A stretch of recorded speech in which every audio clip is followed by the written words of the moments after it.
Chapter 136 The Chains and the Woods. The death of Khal Drogo broke the very soul of the Dothraki horde. On the blood-slicked timber of the royal flagship, the great warlord lay with his chest caved in, his lifeless eyes staring up at the smoke-choked sky. For a long, terrible moment, the surviving Blood Riders stood frozen in absolute dread. They were men of the open plains who worshipped strength above all else, men who had never known the bitter taste of defeat.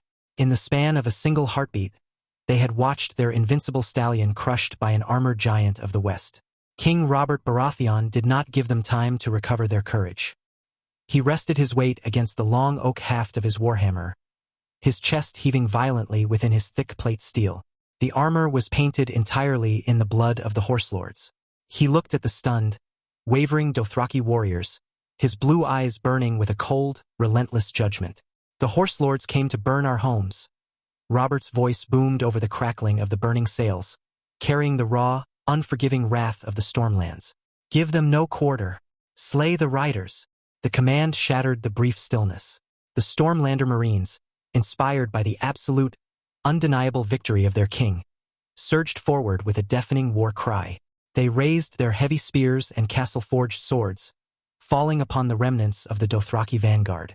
The slaughter that followed was swift and merciless. Without their call, the unarmored Dothraki lost all will to fight.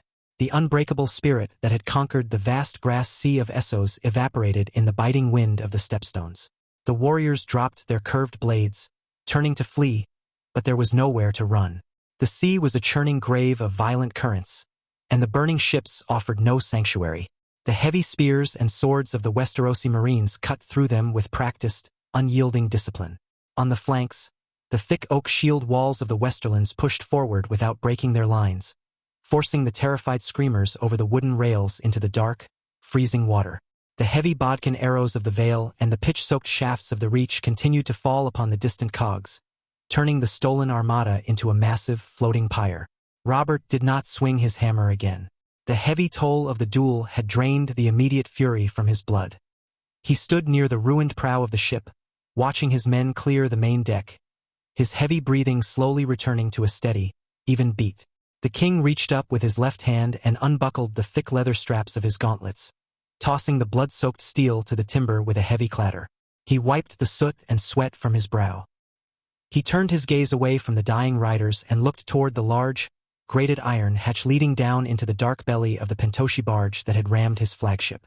A handful of Dothraki slave drivers stood near the heavy hatch, holding thick leather whips coiled in their hands. They took one look at the towering, blood-soaked king walking toward them, and the sheer terror broke them. They threw their whips to the wet deck, falling to their knees and pressing their foreheads against the timber in total surrender. "Throw them over the rail," Robert commanded his guardsmen without breaking his heavy stride. "Let them swim back to Essos." The Stormlander guardsmen did not hesitate. They grabbed the screaming slavers by the scruffs of their painted vests and hurled them over the high wooden bulwarks, casting them into the unforgiving tides of the narrow sea. Robert stopped at the heavy iron grate covering the hold. The lock was thick and bound in rusted iron. With a fierce grunt of pure exertion, Robert gripped the thick iron bars with his bare hands. He planted his boots, heaved upward, and tore the locked grate completely off its heavy iron hinges, casting the twisted metal aside. The king descended the steep, narrow wooden stairs into the dark, suffocating hold of the ship. The stench below was foul, a thick, heavy cloud of unwashed bodies, deep fear, and sickness. Hundreds of Pentoshi, Lyseni, and Myrish men sat chained to the heavy wooden rowing benches. They were starved, beaten raw, and entirely broken by the lash. The only light came from the open hatch above and the faint, flickering glow of a single oil lantern hanging from a central beam. As the giant armored king stepped into the dim light of the hold, his massive frame blocking the stairs, the slaves cowered. They pressed themselves as far back against the damp timber as their heavy iron chains would allow, waiting for the slaughter to continue down into the dark. Robert stopped at the base of the stairs. He looked at the heavy iron collars around their necks and the rusted chains binding their raw wrists to the massive wooden oars. "Fetch the smiths," Robert ordered his trailing guardsmen, his voice a low, heavy rumble that echoed through the dark, damp hold. "Bring heavy chisels, iron wedges, and hammers. Go to every single ship in the blockade that has not burned. Find the holds. Break every chain." The guardsmen turned and hurried back up the stairs to obey the king's command. The slaves looked up, their hollow, sunken eyes wide with disbelief. They did not understand the common tongue entirely, but they understood the lowering of the weapons. "You were dragged across the poison water to die for a horse lord's pride," Robert said, his voice carrying clearly to every trembling, starved man in the long hold. He did not yell, but he spoke with the absolute weight of the Iron Throne. "That warlord is dead. His horde is broken. You are slaves no longer. Any man who wishes to return to the free cities will be granted safe passage and a fair purse of silver when this war is done. But until that day, you are free men under the protection of Westeros. The Iron Throne claims you as its own." For a long moment, there was only the sound of the creaking timber and the distant clash of steel from the decks above. The words sank slowly into the minds of men who had believed they would burn alive in the dark. Then, slowly, a single weeping cheer rose from a scarred, gray-haired Pentoshi rower sitting near the front bench. The man raised his chained hands, tears cutting clean tracks through the grime on his face. The sound was quickly joined by another, and then 10 more, until the dark hold echoed with the fierce, grateful cries of hundreds of men. The heavy, rhythmic clinking of the smith's hammers began to ring out as the first chains were struck from the wood. Men who had been worked to the bone wept openly, reaching out to touch the boots of the armored king who had descended into the dark to give them their lives back. Robert stood in the center of the hold, the deep weariness of the battle finally settling into his bones. The slaughter was finished. The sea was his. 1,000 leagues away, in the quiet, freezing heart of the north, Eddard Stark sat alone in his high solar within the ancient walls of Winterfell. The room was cloaked in deep shadow. The heavy wooden shutters were pulled tight and barred against the biting, howling winter wind that swept down from the far north.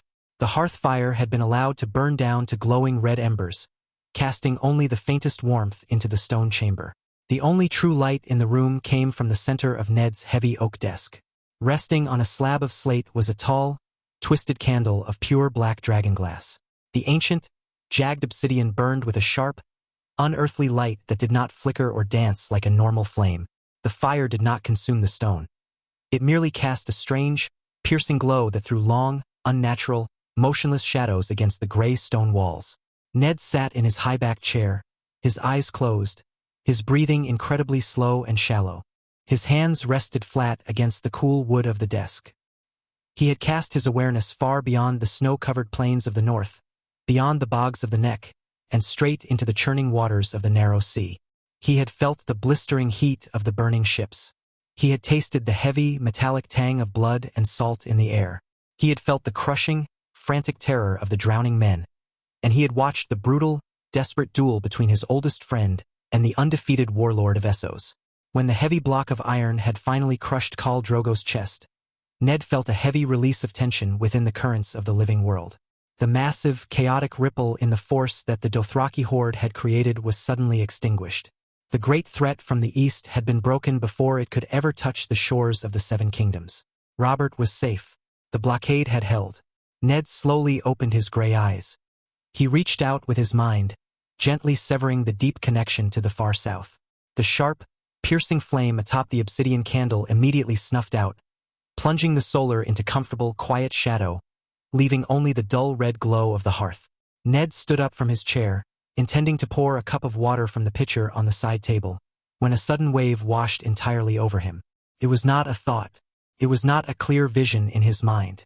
It was a physical pull, a deep, heavy tug deep within his chest. The force was moving, swirling with a sudden, urgent draw that he could not ignore.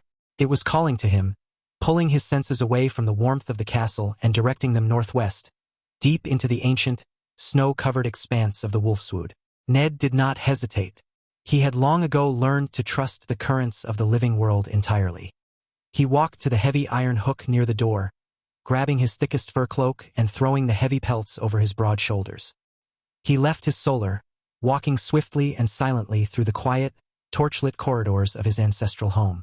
The castle was largely asleep, the deep quiet of the early morning hours settling over the stone.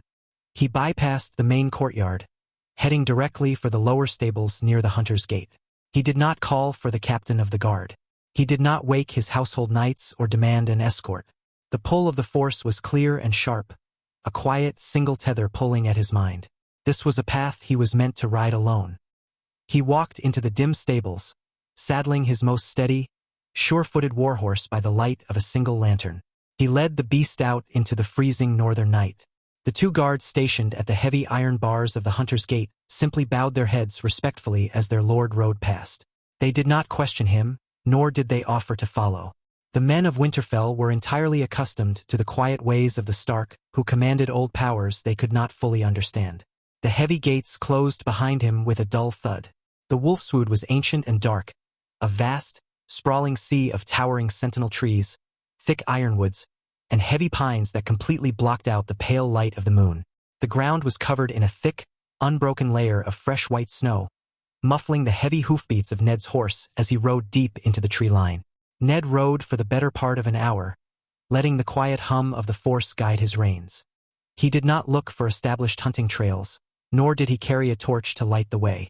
He simply followed the invisible, persistent tether pulling at his chest, leaning into the biting wind. Finally, deep within the oldest section of the woods, in a small, moonlit clearing surrounded by the thick, twisting roots of an ancient weirwood stump, the warhorse came to a sudden halt. The beast refused to take another step. It snorted loudly, tossing its heavy head nervously, its breath pluming in the freezing air. Ned dismounted smoothly. He left the reins hanging loose and walked forward, his heavy leather boots crunching softly in the untouched snow. Lying perfectly still in the center of the clearing was a massive female direwolf. Her thick, pale gray fur was matted heavily with frozen, dark blood. Ned knelt slowly beside the great beast, pulling off his heavy leather glove and placing a bare hand on her flank. She was cold to the touch. She had been dead for hours. Protruding cleanly and deeply from her thick throat was a long, jagged piece of a shattered stag's antler. Ned looked at the fatal wound. It was a grim, bitter jest of the wild, a strange reflection of the world beyond the woods. He stood up, his eyes sweeping over the clearing. The force pulsed gently, urging him to look closer at the snow. The fresh snow around the dead female was entirely trampled and churned into a bloody mire. He traced a set of heavy, frantic hoofprints leading away from the direwolf, the strides long and uneven. He followed the trail through the brush for 50 yards.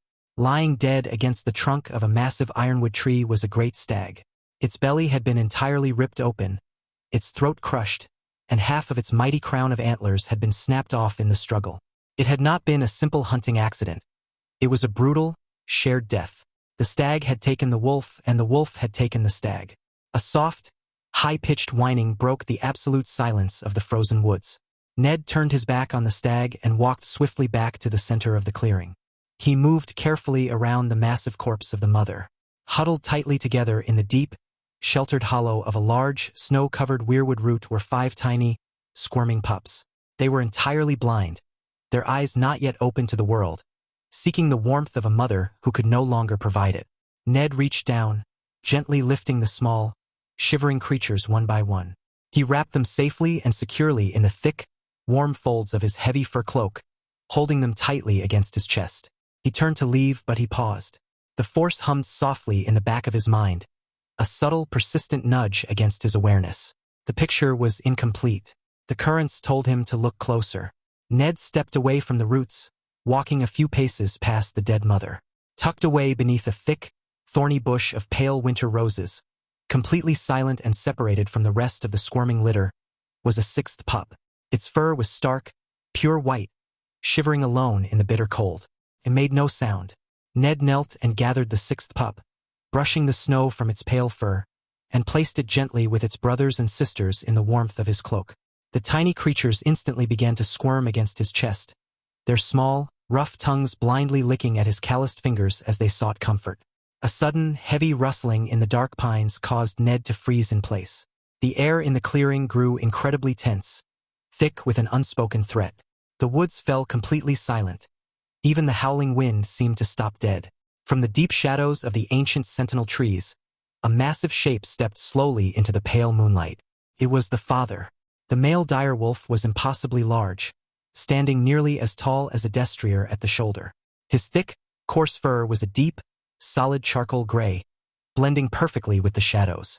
His eyes glowed with a fierce, highly intelligent golden light.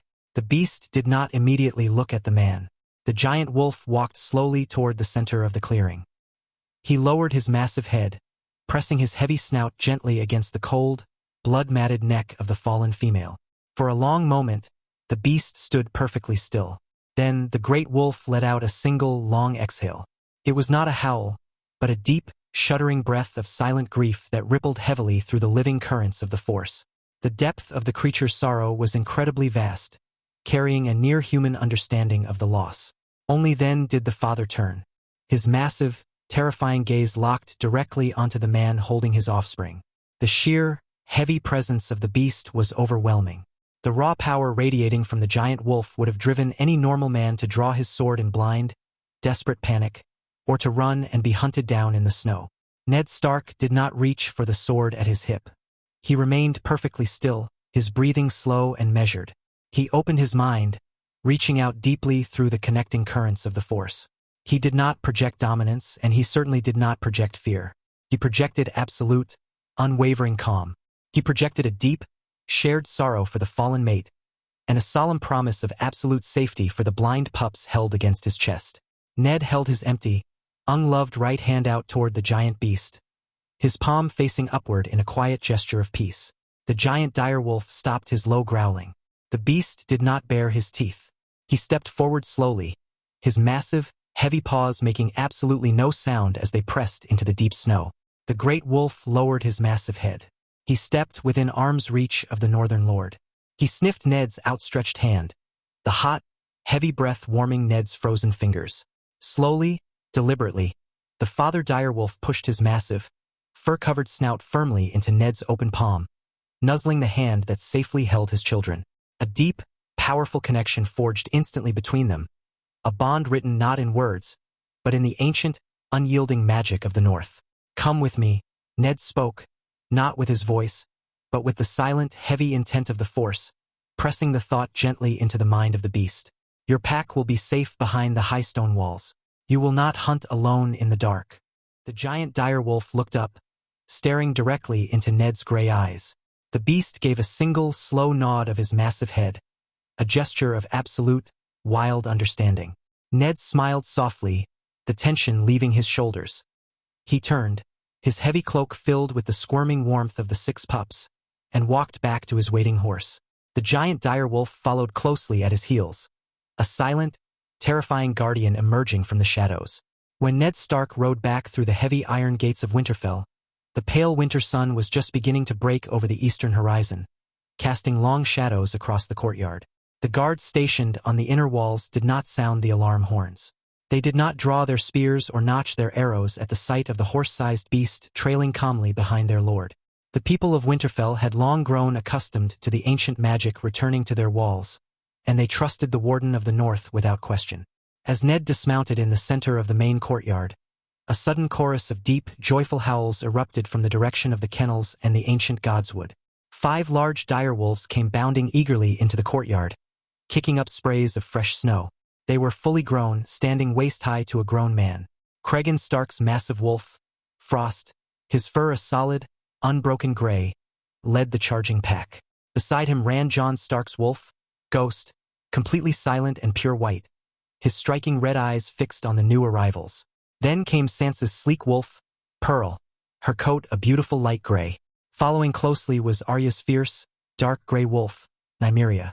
Bounding behind them were the wolves belonging to the youngest boys, Ricard's solid black wolf, Ash, and Alaric's smoke gray wolf, Mist. The older direwolves completely ignored the nervous guards and stable boys.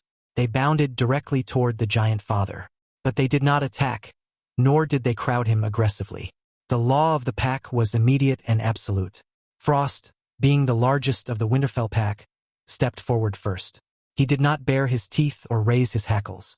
Instead, the great gray wolf deliberately lowered his heavy head and exposed his neck, officially ceding the courtyard and the pack's leadership to the older, vastly larger father. Loki gave a low, rumbling huff of acceptance. Ned knelt in the snow, slowly opening the folds of his heavy fur cloak. The 6 tiny pups tumbled out, squeaking softly and rolling blindly into the fresh snow. The older direwolves instantly surrounded them. They sniffed the blind pups gently, their tails wagging with deep, pack-bound joy. Ghost, usually aloof and distant, carefully nudged the small white pup with his nose. The giant father, standing tall amidst the playful chaos, watched his children tumble with the older wolves, a deep, rumbling purr vibrating in his massive chest. "I see the woods provided a heavy bounty this morning," a soft, musical voice called out across the courtyard. Ned looked up. Ashera Stark stood on the stone steps of the great keep. She wore a thick gown of dark wool, her dark hair falling freely over her shoulders. Her violet eyes were wide with wonder as she looked at the chaotic, joyful scene in the snow. She walked down the steps, entirely unafraid. Ashera stopped directly in front of the giant male direwolf. She reached out with a bare hand, running her fingers gently through the thick, charcoal fur of his massive neck. The great beast let out a soft huff of breath and leaned heavily into her touch. "He is bonded to you, isn't he?" Ashera asked, looking up at Ned with a warm, knowing smile. Ned nodded, watching his wife connect with the ancient beast. The mother was killed by a stag deep in the wolfswood. He was left alone with the litter. The force pulled me to them before the freezing cold could take the pups. "He is beautiful," Ashera murmured, resting her forehead against the wolf's massive snout. "What did you name him, Ned?" Ned smiled, a rare, light expression crossing his solemn face. "Loki." Ashera laughed softly, a bright, clear sound in the cold morning air. She looked down at the 6 tiny pups rolling in the snow, currently being gently herded by Frost and Pearl. "And what of these little ones?" Ashera asked, her eyes moving over the squirming litter.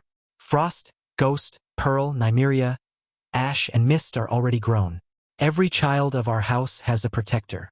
There are 6 new pups," Ned explained, his voice taking on a warm, familial tone. He stepped closer to his wife. "One for you, Ashera, and one for Rhaenys. The other 4 will go to Benjen, Brandon, Serena, and Anna." Ashera's eyes lit up with genuine delight. She knelt in the snow, ignoring the cold dampness seeping into her gown. She closed her eyes and reached out with her mind. She did not simply grab the closest pup. She let the subtle, guiding currents of the force flow through her, feeling for the bright, untamed spark that perfectly matched her own spirit. A small, dark-furred pup with a distinct white patch on its chest waddled blindly toward her, guided by the exact same invisible connection. Ashera scooped the tiny creature up, holding its soft warmth close to her cheek. "I shall name him Dusk," Ashera declared softly, the bond sealing instantly and permanently between them. "What is all this stirring in the yard?" a new voice asked, accompanied by the sound of hurried footsteps on the stone stairs. Rhaenys Targaryen emerged from the doors of the keep, wrapping a thick, dark winter cloak tightly around her shoulders against the morning chill. She stopped at the bottom of the steps, her dark eyes going wide at the sight of the horse-sized Loki and the vast pack of tumbling wolves. "Dire wolves," Rhaenys breathed, stepping forward cautiously, her gaze locked on the giant father. "A gift from the woods, Rhaenys," Ned said, gesturing to the remaining 5 pups rolling near the roots of the courtyard oak. "One of them belongs to you, if you can feel the bond." Rhaenys did not hesitate. She closed her eyes, letting the quiet, unseen currents guide her hands. A pup with fur the color of rusted iron pushed its way stubbornly past its siblings, resting its small, heavy chin directly on Rhaenys' knee. She opened her eyes, a fierce, delighted smile breaking across her beautiful face. She lifted the heavy pup, holding it securely against her chest. "Crown," Rhaenys said, her voice filled with a quiet, unyielding pride. "I will name him Crown." Ned watched the 2 women, feeling the deep, resonant harmony of the pack settling entirely over the courtyard. The old magic of the North was fully awake, binding his family and his hidden allies to the ancient power of the land. "The other 4 will remain here in Winterfell for now," Ned instructed, looking down at the remaining pups tumbling in the snow with Ghost and Nymeria. "Why not send them to see Dragon Point at once?" Rhaenys asked, scratching Crown behind his small ears. "I know Uncle Benjen and the others would welcome them. The road to the sea is harsh, and the winter bogs are freezing," Ned explained, his voice rooted entirely in the hard truths of northern survival. "They cannot survive the journey yet. They must stay here until they are weaned, until they learn to eat raw meat and grow a proper, thick winter coat." Ned looked toward the western horizon, his thoughts drifting toward the hidden, fortified stronghold on the coast. "When they are old enough and strong enough to survive the cold," Ned continued, his voice filled with a deep, guiding purpose, They will be sent to see Dragon Point. Ghost and Nymeria will travel with them to keep them safe on the road. It has been more than 6 moons since Jon and Arya left. I am certain the wolves miss their masters deeply, and Benjen and the others will need their own protectors for the wars to come. Ashera stood up, holding Dusk safely in her arms. She looked at Ned, seeing the heavy, crushing burden of the realm resting firmly on his shoulders, but also seeing the deep, quiet peace that the Force had granted him this morning. The pieces are moving into place, my love, Ashera said softly, her violet eyes full of absolute trust. They are, Ned agreed, resting a calloused hand on the massive head of Loki. The giant direwolf leaned heavily against his lord's leg, a silent, living promise of unbreakable loyalty. The stag had conquered the sea, the wolves had gathered in the snow, and the realm of the Iving was finally ready to face the long, terrible dark. Chapter 137 The King is in the North. The great host of the Iron Throne marched away from the foul stench of the capital, leaving the treacherous whispers of the Red Keep far behind them. The war on the Narrow Sea was won, the Dothraki armada resting in shattered splinters at the bottom of the straits, and now the heavy might of the crown turned its gaze toward the true threat waiting in the deep snows. King Robert Baratheon rode at the head of the royal column, flanked by the white cloaks of his Kingsguard. He did not ride in a soft, gilded wheelhouse. He sat astride his massive black destrier, wearing thick leathers and heavy furs against the biting chill of the autumn winds. For the first time in years, the king of Westeros looked truly at peace. The suffocating gloom that had plagued him in the capital had been entirely washed away by the blood and salt of the sea battle. Behind the king, however, a royal wheelhouse did roll along the King's Road, its heavy wooden wheels turning steadily in the mud. Inside the carriage sat Prince Tommen and Princess Myrcella. They had not been meant to make the grueling journey north, but the Red Keep had become a den of madness in the wake of the small council slaughter. When Tywin Lannister had made good on his promise and dragged a weeping, protesting Crown Prince Joffrey away to Casterly Rock, Queen Cersei had lost what little remained of her calm. Her anger fits had become a daily terror. She shattered mirrors, screamed at her handmaidens, and paced the halls of Maegor's Holdfast like a caged lioness, entirely consumed by the loss of her eldest son. Robert had endured enough of her shrieking before his patience finally snapped. Knowing the dark, poisonous shadow Cersei cast over her children, Robert had simply ordered his Kingsguard to pack Tommen and Myrcella's trunks.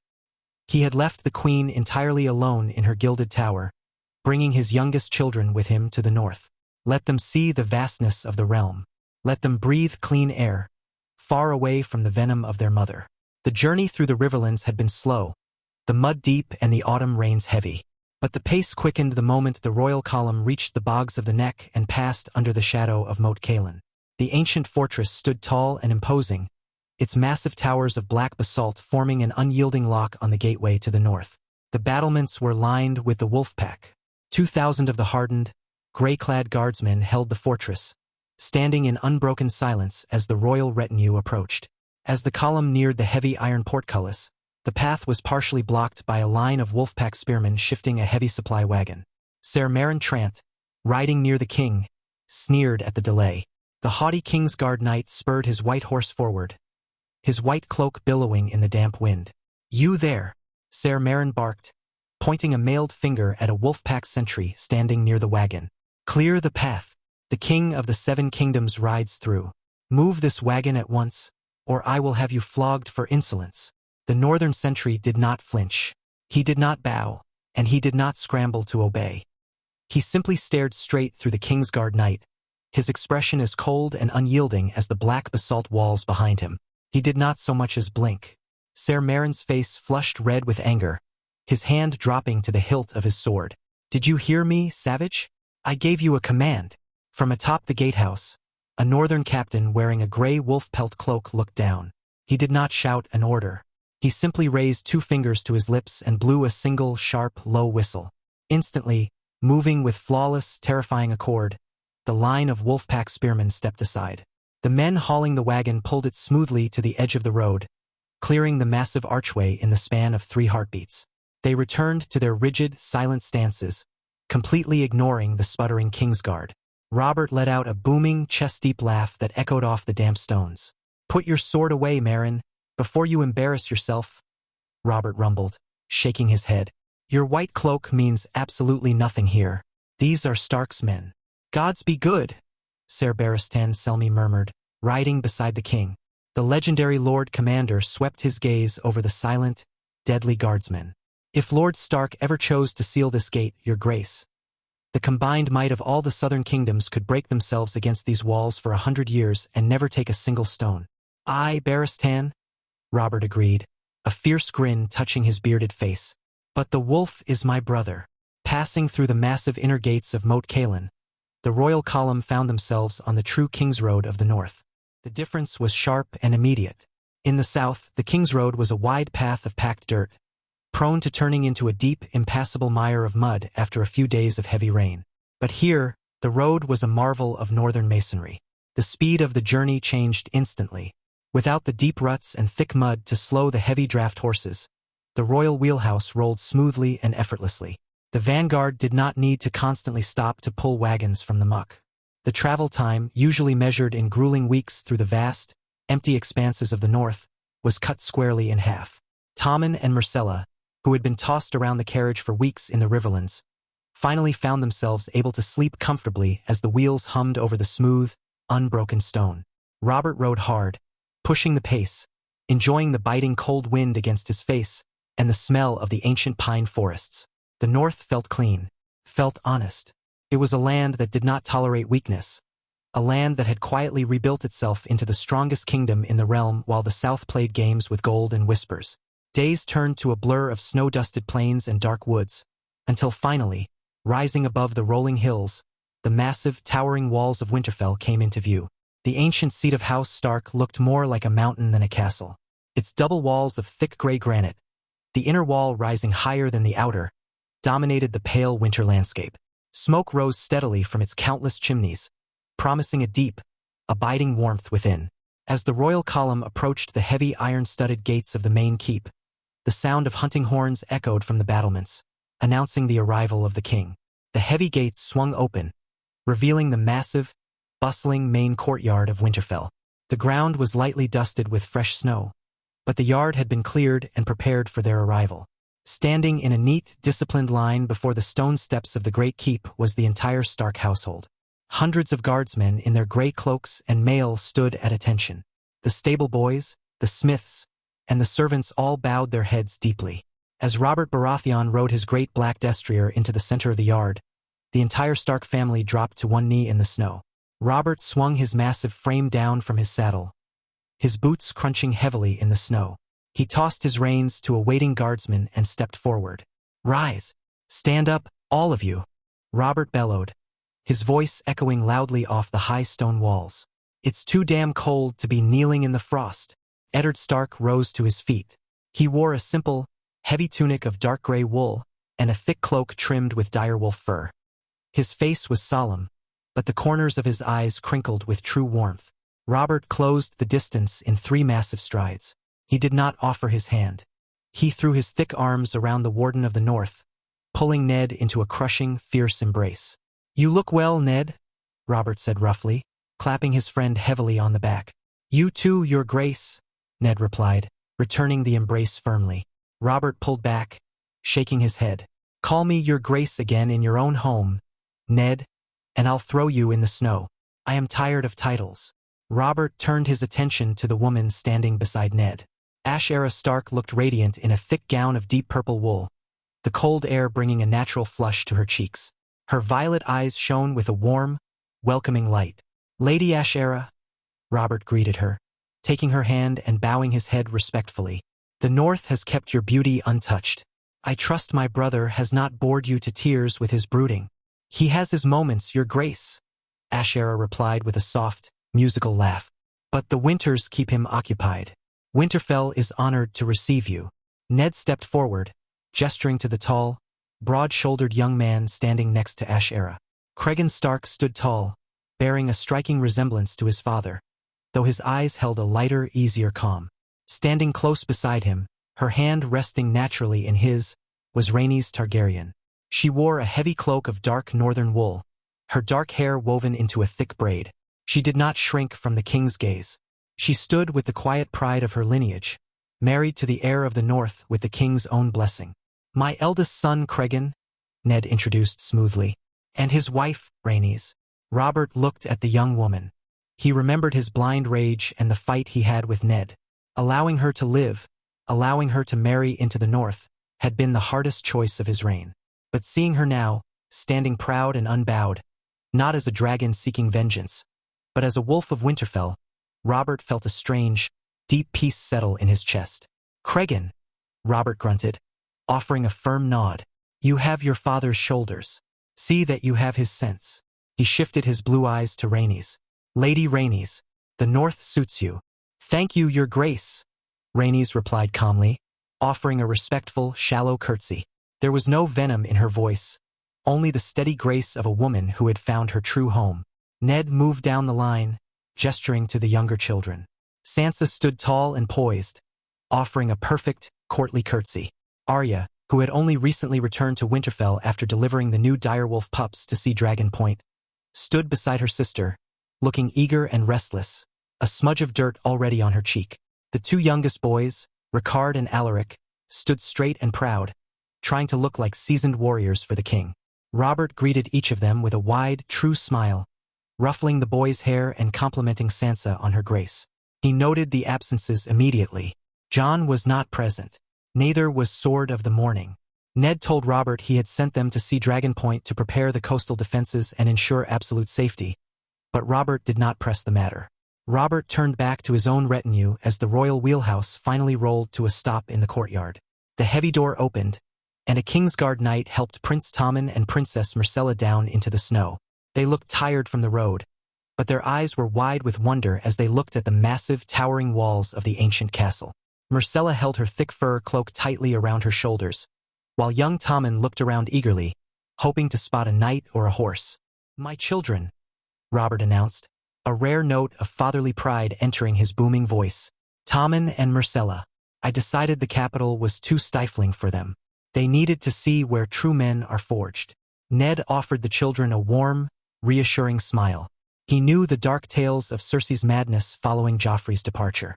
He was glad Robert had brought them away from the poison of the Red Keep. "You are most welcome in Winterfell, Prince Tommen, Princess Myrcella," Ned said softly.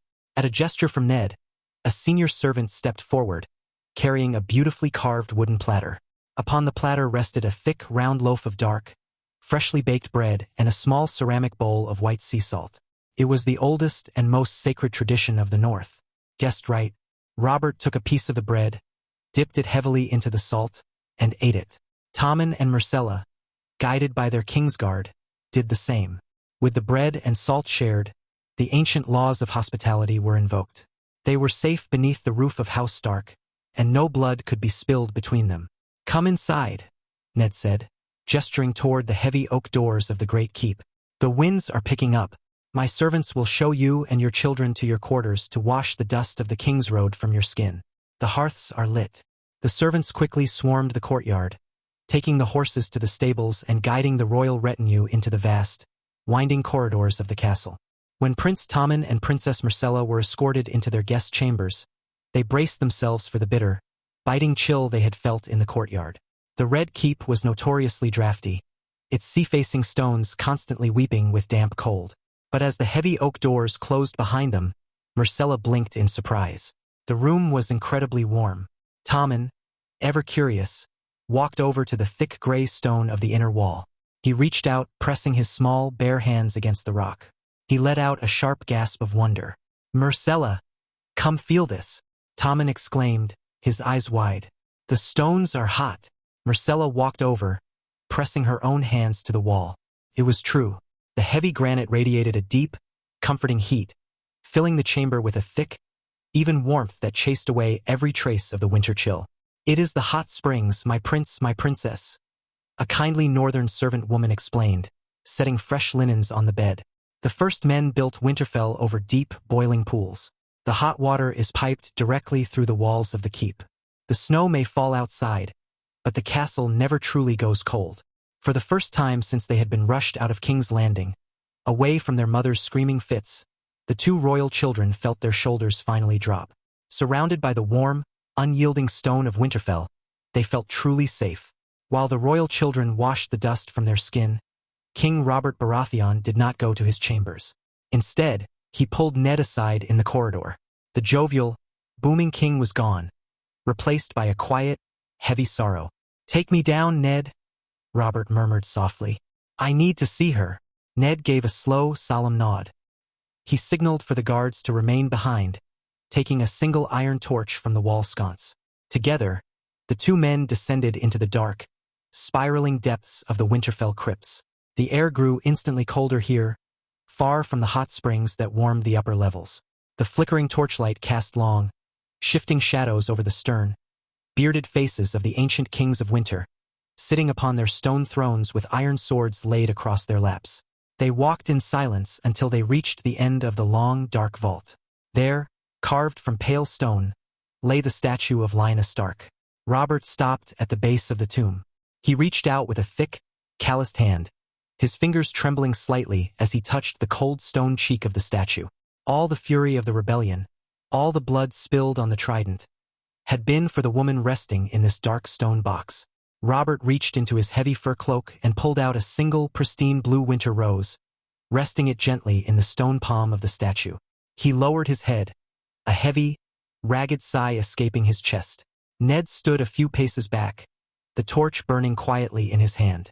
The silence of the crypts was heavy, but the weight within Ned's chest was heavier still. Robert was mourning a ghost, but Ned carried the massive, crushing secret that Lyanna was not dead. Standing here in the dark, watching the king weep for a woman who was still breathing, the weight of that lie pressed against Ned's ribs like a band of iron. But he knew it was the only way. If Robert knew the truth, if he knew that Lyanna had gone willingly, or that Jon was not Ned's bastard, the realm would bleed again. "I killed him, Lyanna," Robert whispered into the dark, his voice thick with 15 years of unresolved grief. "I smashed his chest in, but it didn't bring you back." Robert stood before the tomb for a long time, the cold seeping into his bones. Finally, he wiped a hand across his eyes and turned back to Ned. "Let us go back up to the warmth," Robert said gruffly, refusing to let his tears fall.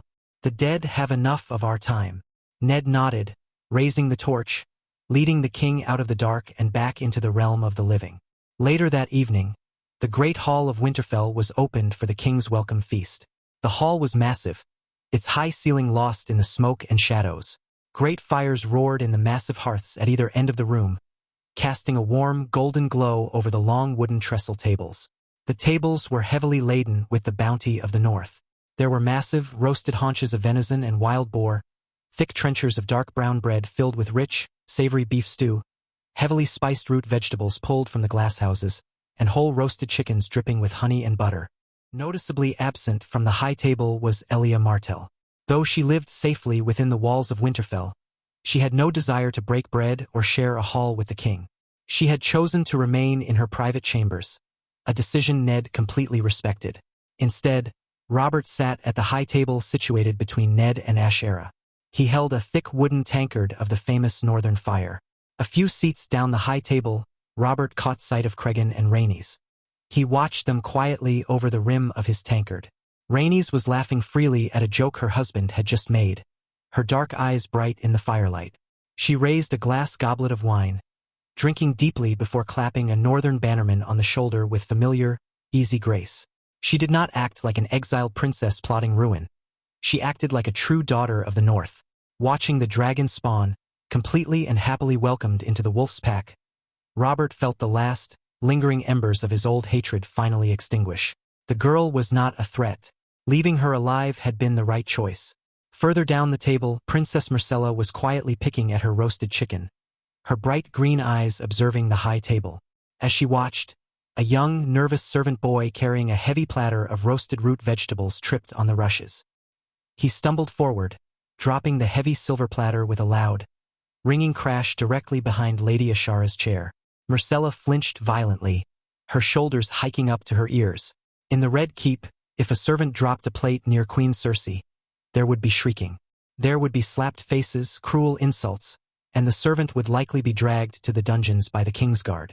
Myrcella waited for the explosion. It never came. Ashera Stark simply turned in her chair. She did not raise her voice. She offered the terrified, trembling servant boy a warm, reassuring smile.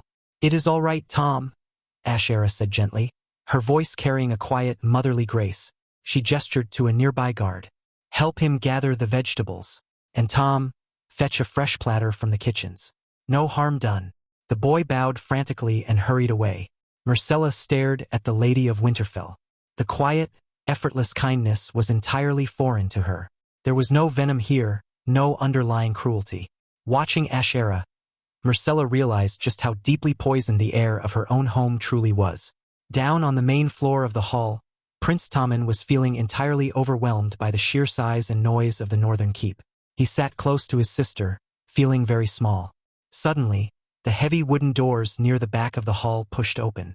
Arya Stark strode in, followed closely by her younger brothers, Rickard and Alaric. The three Stark children did not walk alone. Trailing behind them, moving with a terrifying silent grace, were three direwolves. Arya's wolf, Nymeria, was a dark, stormy gray, her golden eyes scanning the crowded room with fierce intelligence. Rickard's wolf, Ash, was completely black, a shadow moving across the stone floor. Alaric's wolf, Mist, was a pale, smoke gray. They were a year and a half old now, and their size was fearsome. They stood waist-high to a grown man, their thick fur bristling, their heads massive and heavy with bone-crushing jaws. As the wolves entered the hall, the noise dipped slightly, the men of the south shifting nervously on their benches. But the Northmen simply continued to eat and drink, entirely unbothered by the giant beasts walking among them. Tommen dropped his fork. His green eyes went completely round with absolute terror. He shrank back against the wooden bench, grabbing his sister's arm. Myrcella froze, her breath catching in her throat, staring at the massive predators padding toward their table. Sansa Stark, sitting a few seats away, noticed the sheer, freezing dread gripping the royal children. Before the wilder Arya could approach with the dark wolves, Sansa stood up gracefully. She smoothed the skirts of her fine blue gown and stepped forward, moving with flawless, gentle courtly manners. Beside her padded her own direwolf, Pearl, a beautiful beast with a coat of soft, light gray. "Do not fear, Prince Tommen, Princess Myrcella," Sansa said, her voice a soothing, elegant melody that perfectly bridged the gap between southern expectations and northern reality. She offered a perfect curtsy. "They are fierce to our enemies, but they are sworn to protect our guests." Sansa gently rested her hand on Pearl's large head. The light gray wolf sat obediently, her tail sweeping the rushes. "She is very gentle," Sansa encouraged, her smile warm and completely non-threatening. "You may touch her if you wish." Tommen swallowed hard, his eyes darting between Sansa's elegant poise and the massive wolf. Gathering his courage, he slowly reached his small hand across the wooden table, holding his palm flat. Pearl stepped forward. The giant light gray wolf leaned down, her golden eyes fixing on the trembling hand. The dire wolf sniffed the prince's fingers, her hot breath washing over Tommen's skin. Then, with surprising gentleness, Pearl extended her tongue and gave Tommen's palm a single, rough lick. Tommen let out a startled, breathless giggle, the tension suddenly bleeding out of his shoulders. Seeing her brother survive the meeting, Myrcella relaxed. Arya stepped closer to the table with Nymeria, while Rickard brought the massive black wolf, Ash, forward. "Scratch him right behind the ears," Rickard encouraged Tommen with a bright, easy laugh. "That's his favorite." Tommen climbed off the bench, burying his hands in the thick black fur of Ash's neck.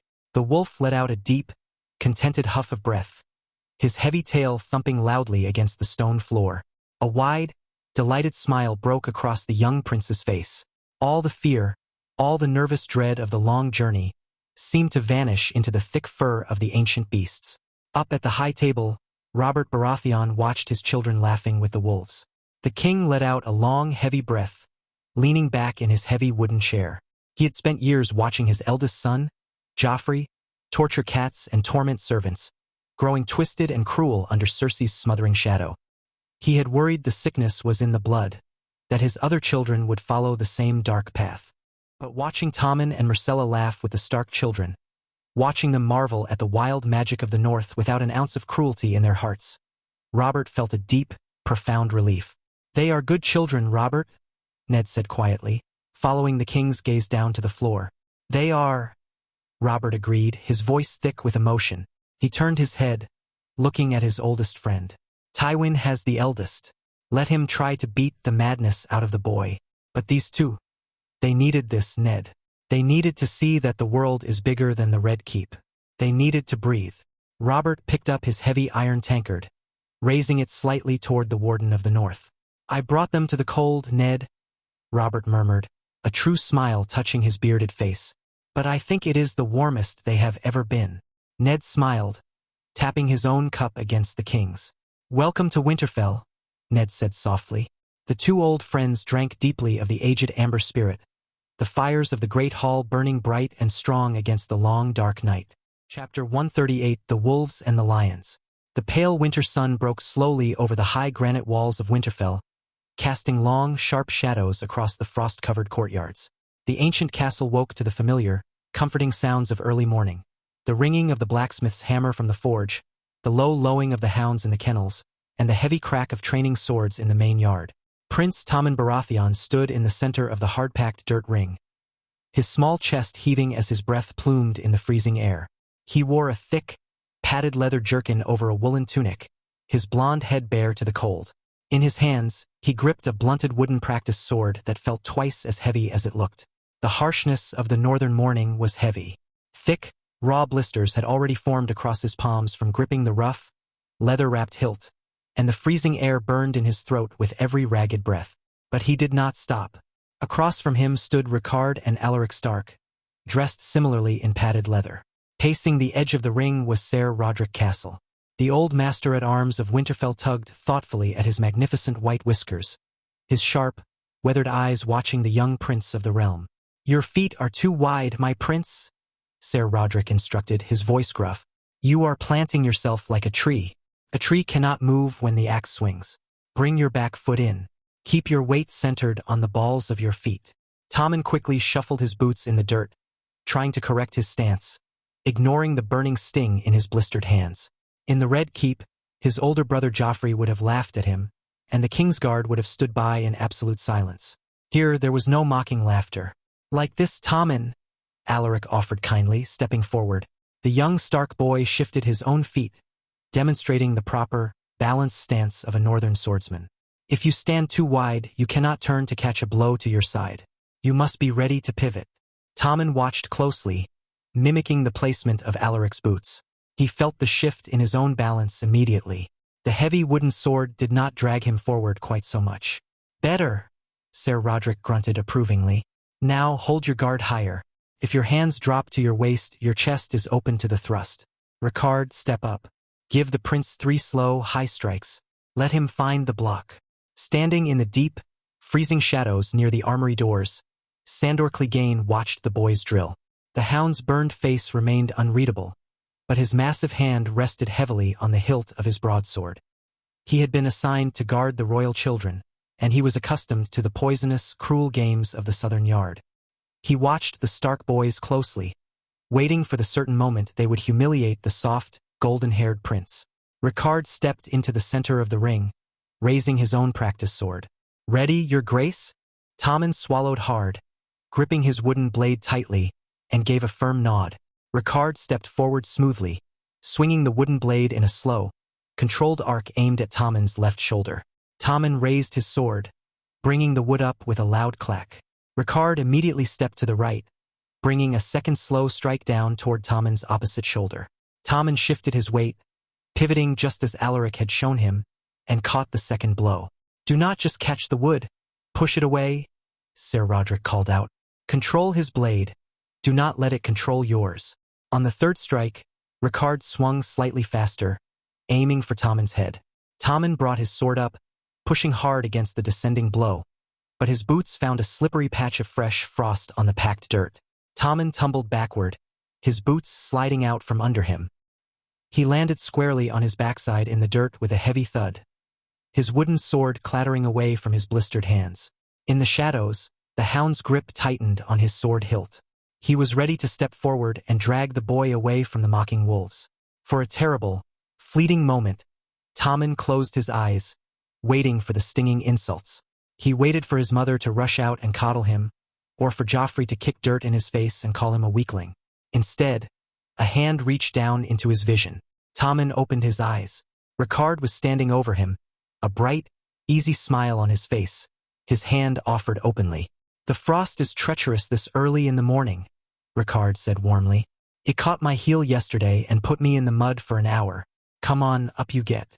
Tommen stared at the offered hand, a strange, overwhelming sense of relief washing over him. He reached up, grasping Ricard's hand, and let the older boy pull him to his feet. Alaric jogged over, picking up Tommen's fallen sword and handing it back to him with an encouraging nod. Watching from the armory doors, the hound slowly released his heavy grip on his sword. The burned man let out a quiet, low grunt of approval at the honest discipline of the Starks, folding his arms across his chest and leaning back against the stone. Tommen dusted the dirt from his breeches.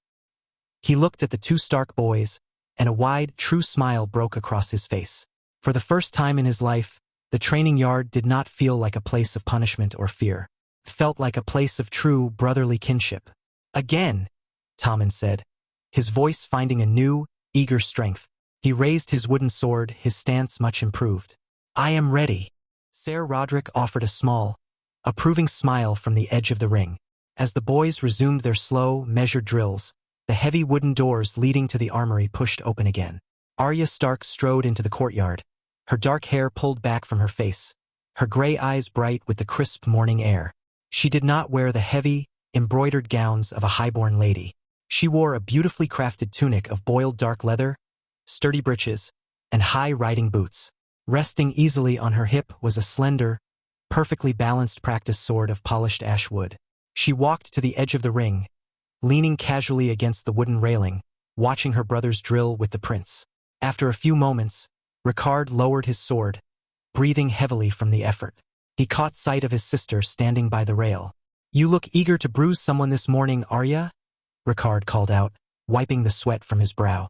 Arya pushed off the railing, a fierce, challenging grin on her face. I am always eager to bruise you, Ricard. Step into the center. Let us see if your footwork has improved while I was away at the sea. Ricard laughed, turning to Tommen. Take a rest, your grace. Watch closely. My sister thinks she is faster than the winter wind. Tommen gladly stepped to the edge of the ring, joining Alaric and Ser Rodrik. He watched with wide, curious eyes as Arya stepped onto the hard-packed dirt. He had never seen a highborn girl hold a sword before.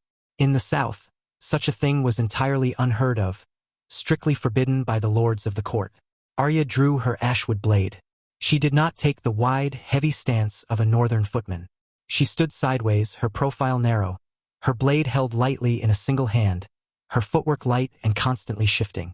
Ricard raised his heavier wooden practice sword in both hands, taking a solid, rooted guard. Begin, Ser Rodrik commanded shortly. Ricard moved first. He charged forward, relying on his greater height and reach, bringing his sword down in a heavy, punishing arc. Arya did not block it. She did not attempt to match his strength. With a speed that made Tommen blink in disbelief, Arya simply pivoted on her heel, letting Ricard's heavy strike cleave empty air. She struck the back of Ricard's knees with the flat of her blade, forcing him to stumble. Ricard caught his balance quickly, spinning around. Hoping to trap her near the edge of the ring, he delivered a massive, sweeping cut aimed at her ribs. Arya did not duck. Instead, she stepped backward, planting her sturdy riding boot firmly against the heavy wooden railing of the training ring. Using the solid wood to push off, she vaulted lightly into the air, soaring completely over Ricard's sweeping blade. While in the air, she brought the pommel of her ashwood sword down, tapping Ricard firmly on the back of his leather helm before landing gracefully in the dirt behind him. Dead, Arya said cheerfully. Ricard groaned, taking a step back and rubbing the back of his head. You fight like a wildcat, Arya. Stand your ground and fight like a Northman. I fight to win, Arya countered, her grin never fading. Again, high above the training yard, standing on a wide wooden balcony that extended from the main keep, Princess Myrcella watched the spar with breathless awe. She stood wrapped in a thick cloak of white fox fur. Beside her stood Sansa Stark, dressed finely in a gown of heavy blue wool, her dark hair braided perfectly against the cold. Myrcella leaned over the wooden railing, her bright green eyes tracking Arya's every fluid movement. She is magnificent, Myrcella breathed, her voice filled with a quiet, overwhelming wonder. I have never seen anything like it. She fights better than most of the squires in the Red Keep. Sansa offered a soft, fond smile as she watched her sister in the yard below. Arya has always preferred the steel to the needle, and she is very fast.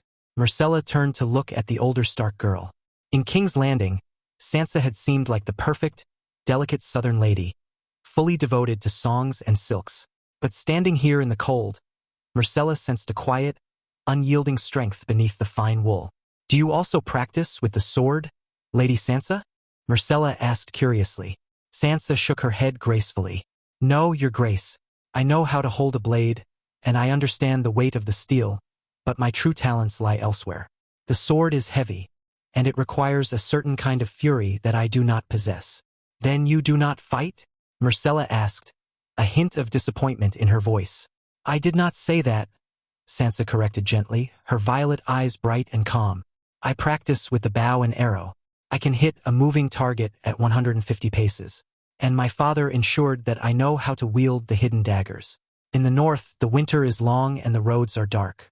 A lady must know how to protect herself if the walls are ever breached. Steel is not only for the men of our house." Myrcella stared at her, absorbing the harsh, entirely foreign truth of the northern way. A lady with hidden daggers and a drawn bow. Myrcella wondered aloud, looking back to the yard. "Who is the best fighter in the north?" "The finest swordsman in the north is my father," Sansa answered, her voice carrying a deep, absolute pride. "He has fought in 2 wars and survived the greatest battles of our age. After him, it is Arthur Dayne, the Sword of the Morning." "And what of the younger blood?" Myrcella asked. "Who among your siblings is the best?" "Definitely Cregan," Sansa answered without a moment's hesitation. "He fights with a blade in each hand, much like our Uncle Arthur taught him. His speed and his strength are unmatched. He moves like a winter storm. In a few years, my father believes Cregan might surpass even the Sword of the Morning himself." Myrcella's eyes widened at the sheer weight of the claim. "After Cregan, it is Jon," Sansa continued, listing the order of her siblings with quiet certainty. "Jon fights with a heavy, driving force. He is relentless. And then, after Jon, it is Arya." Sansa gestured down to the yard with her wine cup. No squire or guard present in that yard can land a solid blow on her if she truly wishes to avoid it. She is incredibly fast, and she uses the weight of her opponents against them. Even Cregan grows deeply angered when they spar, because she refuses to stay in one place long enough for him to strike. Myrcella looked down at Arya, who was currently laughing loudly as Ricard swung wildly and missed her entirely. The young princess felt a strange, heavy ache in her chest. It was the crushing weight of the gilded cage she had been forced to live in her entire life. Sansa noticed the quiet sorrow settling over the princess. "Have you ever held a weapon, Princess Myrcella?" Sansa asked gently. Myrcella shook her head, looking down at her own small, pale hands. "No," Myrcella whispered, her voice tight. "My mother would never allow me to lift so much as a hunting bow. She says weapons are ugly, dirty things, entirely unfit for a royal princess. She says my only duty is to look beautiful and smile for the lords of the court." Sansa did not offer mere words of comfort. She turned and stepped quietly back into her own chambers. A moment later, she returned holding a beautifully crafted, small recurve bow carved from pale yew, alongside a single untipped practice arrow. Sansa stepped close to Myrcella and placed the pale wood directly into the princess's hands. Myrcella gasped softly. The bow was light, but it held a firm, solid weight. The string was pulled tight, humming slightly in the cold wind. Holding the physical weapon, feeling the grain of the wood against her palms, made the truth of the North incredibly real to her. "The South places a heavy burden on its daughters," Sansa said quietly, guiding Myrcella's fingers to the grip. "They wrap you in silk and tell you it is armor. But here in the North, we know that silk tears and smiles do not stop the cold. Keep this bow, Myrcella. I will gladly teach you how to draw it before you leave us. The string will blister your fingers at first, but the strength you find will be entirely your own." Myrcella looked down at the yew bow in her hands, her green eyes shining with sudden, bright tears of pure gratitude. She gripped the wood tightly and offered a watery smile. "I would like that very much, Lady Sansa. I would like to learn." Later that very same day, as the afternoon sun began to dip behind the high towers, the training yard saw a very different kind of clash. The younger boys had finished their drills and cleared the hard-packed dirt. Standing in the center of the wide ring was Cregan Stark. He wore simple boiled leather, his dark hair tied back against the wind.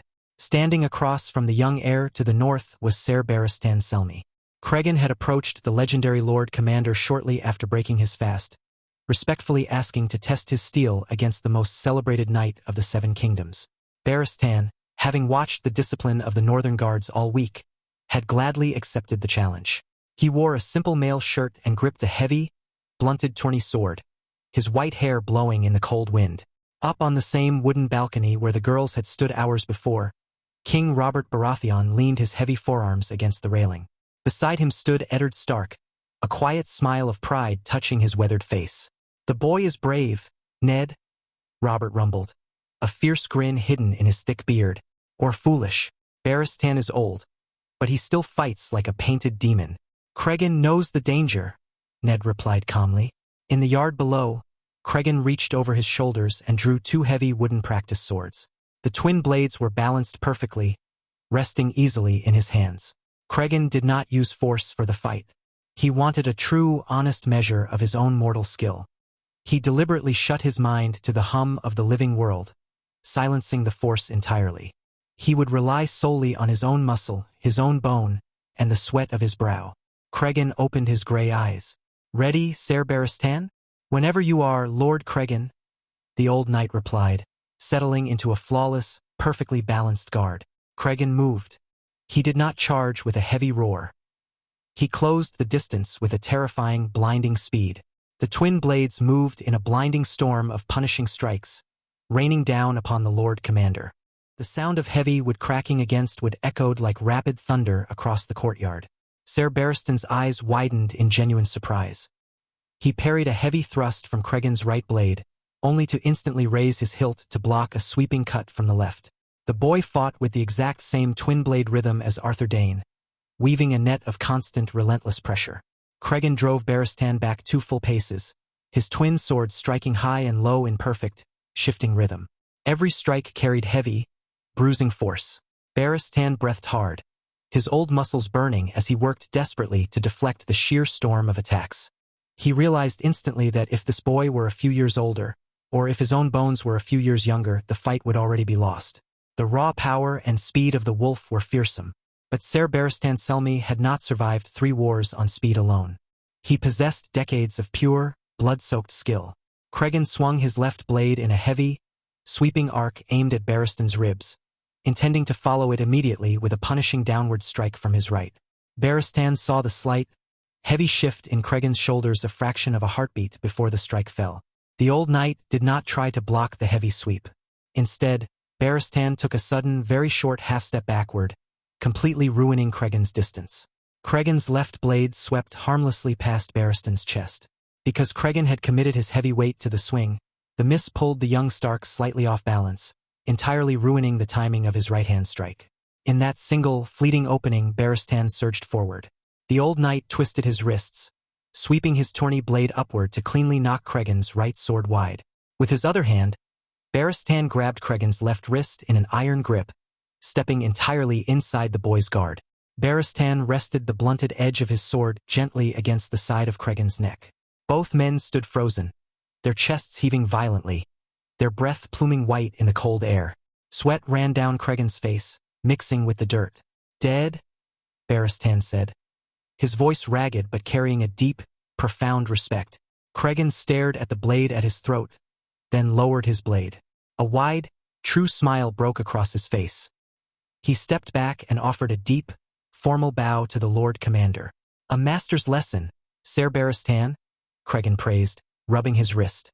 "You saw my footing slip before I even moved." "You fight like the morning himself, Lord Cregan," Barristan admitted, wiping his own brow, genuinely spent by the brief exchange. "I had to use an old man's trick, for I could not match your speed. You will be a terror to the enemies of the realm." Up on the balcony, King Robert Baratheon threw his head back and let out a booming, joyful laugh. The king clapped his massive hands together, the loud, heavy sound ringing across the cold yard. "Gods, what a fight!" Robert roared down to them. "The old hound still has his teeth, and the young wolf knows how to bite. Well fought, both of you." Ned stood beside his king, a quiet, deep pride swelling in his chest as he looked down at his eldest son. The North was strong. The quiet, peaceful days of rest and feasting at Winterfell passed swiftly, swallowed by the urgent, unyielding march of time. The royal retinue and the Stark household had spent a full week resting from the long journey. They had eaten well, drank deeply of the aged northern fire, and allowed their horses to rest in the warm stables. But the shadow of the true war loomed heavy over the ancient walls, and the king of Westeros was not a man built for idle sitting. The morning of their departure was bitterly cold. A thick, gray, overcast sky promised heavy snow by nightfall, and the wind howling over the battlements bit straight through the thickest wool. The main courtyard of Winterfell was a chaotic sea of men, horses, and heavy sledges. The vast majority of the royal column, including the great baggage trains and the bulk of the southern knights, had been commanded to remain at Winterfell. The journey to the wall was not meant for slow wagons or untested summer nights. The force that gathered in the yard was stripped entirely of slow wagons and soft men. King Robert Baratheon sat atop his massive black destrier, wearing his thickest plate armor beneath a heavy cloak of thick bear fur. His great iron warhammer rested easily across his saddle horn. Beside him sat Eddard Stark, clad in dark gray mail and a heavy wolf pelt cloak, his face set with the grim, solemn duty of the Warden of the North. Behind them rode Cregan Stark, his twin blades strapped securely to his back, and Ser Barristan Selmy, the legendary white cloak wrapped tightly in heavy winter wool. Forming the bulk of their escort were 200 guardsmen of the wolf pack, sitting rigidly atop their hardy northern garrons.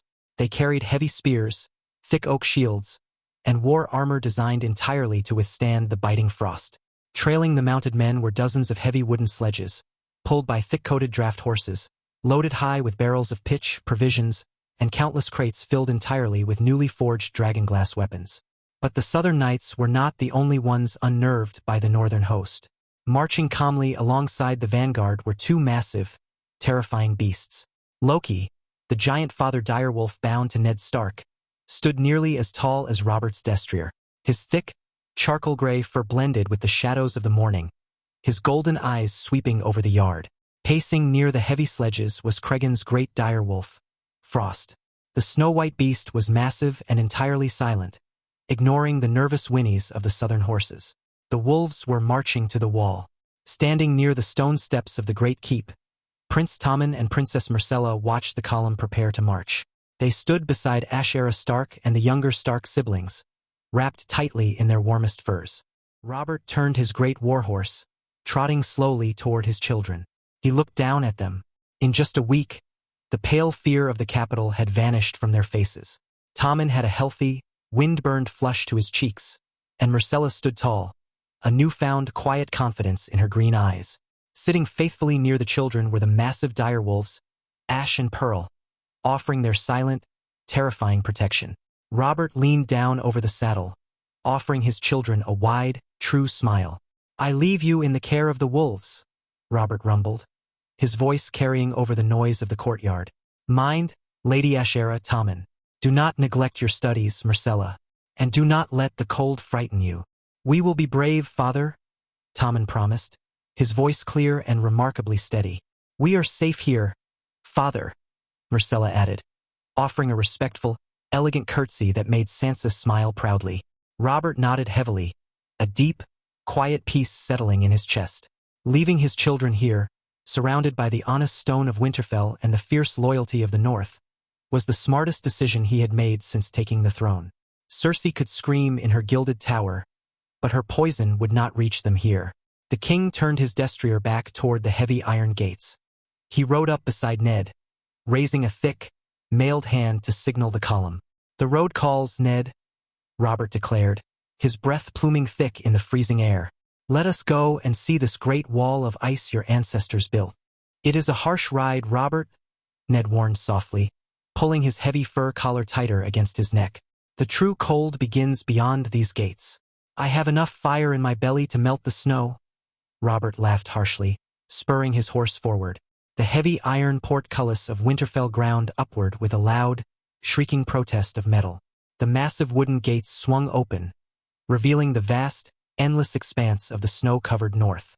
With a blast of the hunting horns, the king of Westeros and the warden of the north rode out together, leading their hardened host away from the warmth of the hearths. They turned their horses to the true north, riding straight into the teeth of the biting wind, the giant direwolves padding silently at their side, marching steadily toward the great wall of ice and the ancient, creeping dark that waited beyond it. Chapter 139, The Edge of the World. The royal column pressed forward into the teeth of a bitter autumn gale. King Robert Baratheon rode at the front, his heavy destrier pushing through the snowdrifts. The king wore thick layers of boiled leather and heavy bear pelts over his plate armor, yet the deep, sinking chill of the true north still managed to find its way through the seams. Beside him rode Eddard Stark, fully accustomed to the freezing wind, his face partially hidden behind the thick fur collar of his gray cloak. They did not ride alone. As the host had pushed past the last river, the banners of the northern lords had emerged from the snowstorms to join the march. Lord Greatjon Umber rode on Ned's left flank, a man so massive he made even the king look slightly smaller by comparison. The Greatjon rode a towering, shaggy draft horse, his thick beard crusted with ice. He carried his massive, two-handed greatsword strapped to his back, entirely unbothered by the cold that made the southern knights shiver in their saddles. Joining them from the east was Lord Rickard Karstark, his fierce, bearded face set in a permanent, grim scowl, his spearmen marching with the white sunburst of Karhold proudly displayed on their heavy wool surcoats. "You bring the crown to the edge of the world, Lord Stark," the Greatjon boomed, his loud, rumbling voice cutting easily through the howling wind. He cast a bold, grinning look at Robert. "The horse lords feed the crabs, and now the king comes to freeze his royal arse off with the rest of us." Robert let out a harsh, barking laugh, a plume of white breath rising from his mouth. "I have enough aged fire in my belly to melt this entire cursed forest, Umber, though I admit, your winds bite harder than a Dornish spear." "Wait until we reach the shadow of the ice, your grace," Rickard Karstark warned, his voice like grinding stone. "The wind there does not just bite, it flays the skin from the bone." The truth of Karstark's words soon made itself known to the men of the south. The bitter cold cared little for white cloaks or fine steel. Riding near the king, Ser Maren Trant let out a sharp, sudden curse. The Kingsguard knight, his fingers numb and clumsy, had pulled off his heavy leather glove to adjust a frozen strap on his saddle. Barehanded, his palm had brushed against the heavy iron pommel of his broadsword. He yanked his hand back with a sharp hiss of pain. A patch of skin ripped clean from his palm, left frozen fast to the cold iron. Blood began to well quickly from the raw flesh. Greatjon Umber let out another harsh, booming laugh. He reached into his saddlebag, pulling out a small clay jar, and tossed it heavily to the cursing knight. "Rub that on your hands and grease your blade, Trant," the Greatjon shouted over the wind. "It is seal fat. A true Northman never touches bare iron when the winter winds blow, lest the cold claim a piece of his hide." Ser Maren scowled, his face flushed with embarrassment and pain, but he uncorked the jar and smeared the thick, foul-smelling fat over his bleeding palm. Marching alongside the heavy warhorses were the massive direwolves. Loki, the giant charcoal-gray father, padded silently near Ned's stirrup, his broad paws leaving deep, heavy tracks in the snow. Cregan Stark's Frost moved like a ghost through the drifts. The beasts did not mind the cold. They belonged to it. For 2 more days, the host pushed through the dying forests and the freezing hills. The southern knights in the retinue wrapped themselves in every layer of wool and fur they possessed, their lips blue and their hands numb. Then, on the dawn of the 3rd day, the trees finally broke. King Robert pulled heavily on his reins, bringing his black destrier to a complete halt. He stared straight ahead, his blue eyes widening beneath his heavy fur hood. Rising from the frozen earth, stretching across the entire northern horizon from east to west, was the wall. It was a staggering, impossible mountain of solid, pale blue ice, soaring 700 feet into the overcast sky. It dwarfed the hills, the trees, and the men who approached it. It seemed to hold up the very sky itself, a sheer, weeping cliff face of ancient frost that groaned and cracked under its own massive weight. Robert sat in silence for a long time. He had heard the tales, he had read the histories in his youth, but no song or parchment could ever prepare a man for the true scale of the wall. It made the Red Keep look like a child's toy built of mud. "Gods be good," Robert whispered, the words snatched away by the wind. "The first men built it," Ned said quietly, sitting his horse beside the king. "And the magic of the children of the forest wove the ice together. It has stood for 8,000 years.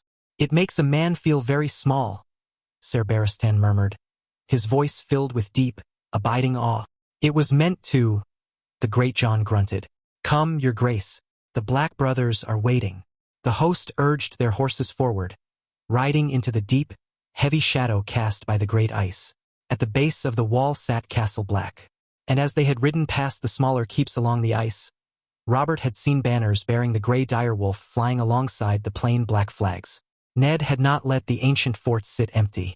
To harden the young men of the Wolfpack, he marched them to the wall in turns, sending them to garrison the Night Fort, Greyguard, and Deep Lake.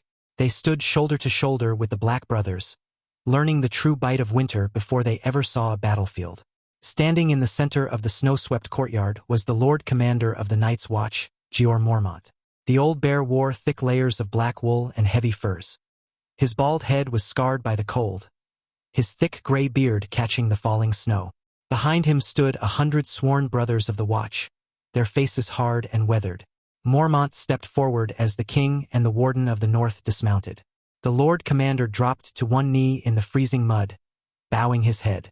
"Rise, Lord Commander," Robert commanded, his voice returning to its familiar, booming strength. "I did not ride for 2 moons to watch an old bear kneel in the dirt." Jeor Mormont rose to his feet, offering a firm, respectful nod to Ned. "You honor us, your grace. Castle Black is yours. We have cleared the King's Tower for you and your sworn shields. The hearths are lit." "You have my thanks, Mormont," Robert said, slapping the freezing dust from his gloves. He looked around the bustling courtyard, deeply impressed by the sturdy, unyielding strength of the men. Mormont's gaze shifted to the giant direwolves padding quietly into the yard. Loki let out a low, rumbling breath, sniffing the scent of the Black brothers. The men of the Watch stepped back, their hands moving to their sword hilts at the sight of the horse-sized beasts. "They will not harm your men, Lord Commander," Ned assured him gently, stepping near Loki's massive head. "They are sworn to our house." Mormont swallowed hard, his eyes fixed on the charcoal-gray wolf. "The old enemies have woken, Lord Stark. It is fitting they march with you." The host settled into the stark, heavy quarters of Castle Black. The Southern Knights huddled near the roaring fires in the shield hall, drinking Northern's breath to chase the frost from their bones. After a brief, hearty meal of thick mutton stew and hot oat bread, Robert Baratheon refused to sit by the hearth. He sought out Ned and the Lord Commander. "I want to see the top," Robert declared, his eyes fixed firmly on the towering roof of ice outside the window. "I did not come all this way to stare at the bottom of a frozen puddle." Jeor Mormont gave a solemn nod. "The cage is ready, your grace." Ned, Robert, Ser Barristan, and the Lord Commander walked to the base of the wall. A massive wooden winch, turned by the heavy labor of thick-coated draft horses, held a sturdy iron cage. The 4 men stepped inside, the iron doors clanging shut behind them. The ascent was slow and terrifying. The thick iron chains groaned loudly, grinding against the gears as the cage was hauled upward. The sheer face of the wall wept with freezing water, the ice glittering a pale, deadly blue just inches from the iron bars. The wind grew louder with every passing foot, howling furiously as they rose above the shelter of the courtyard. When the cage finally ground to a halt at the summit, the doors were pulled open by heavily cloaked guards standing watch. Robert stepped out of the cage, his boots crunching loudly on the crushed gravel and thick salt that covered the top of the wall to provide footing. He walked slowly to the northern edge, resting his mailed hands on the chest-high parapet of pure ice. The king looked out, the breath caught in his throat. Stretching out before him was the true north. It was not a map of lords and keeps. It was an endless, terrifying sea of dark, jagged pine trees, the haunted forest. The canopy of the woods rolled away into the gray, misty distance, untouched by axes, wild and completely untamed. Beyond the trees, vast, jagged mountains of snow and ice pierced the heavy clouds. The wind here did not just bite. It roared.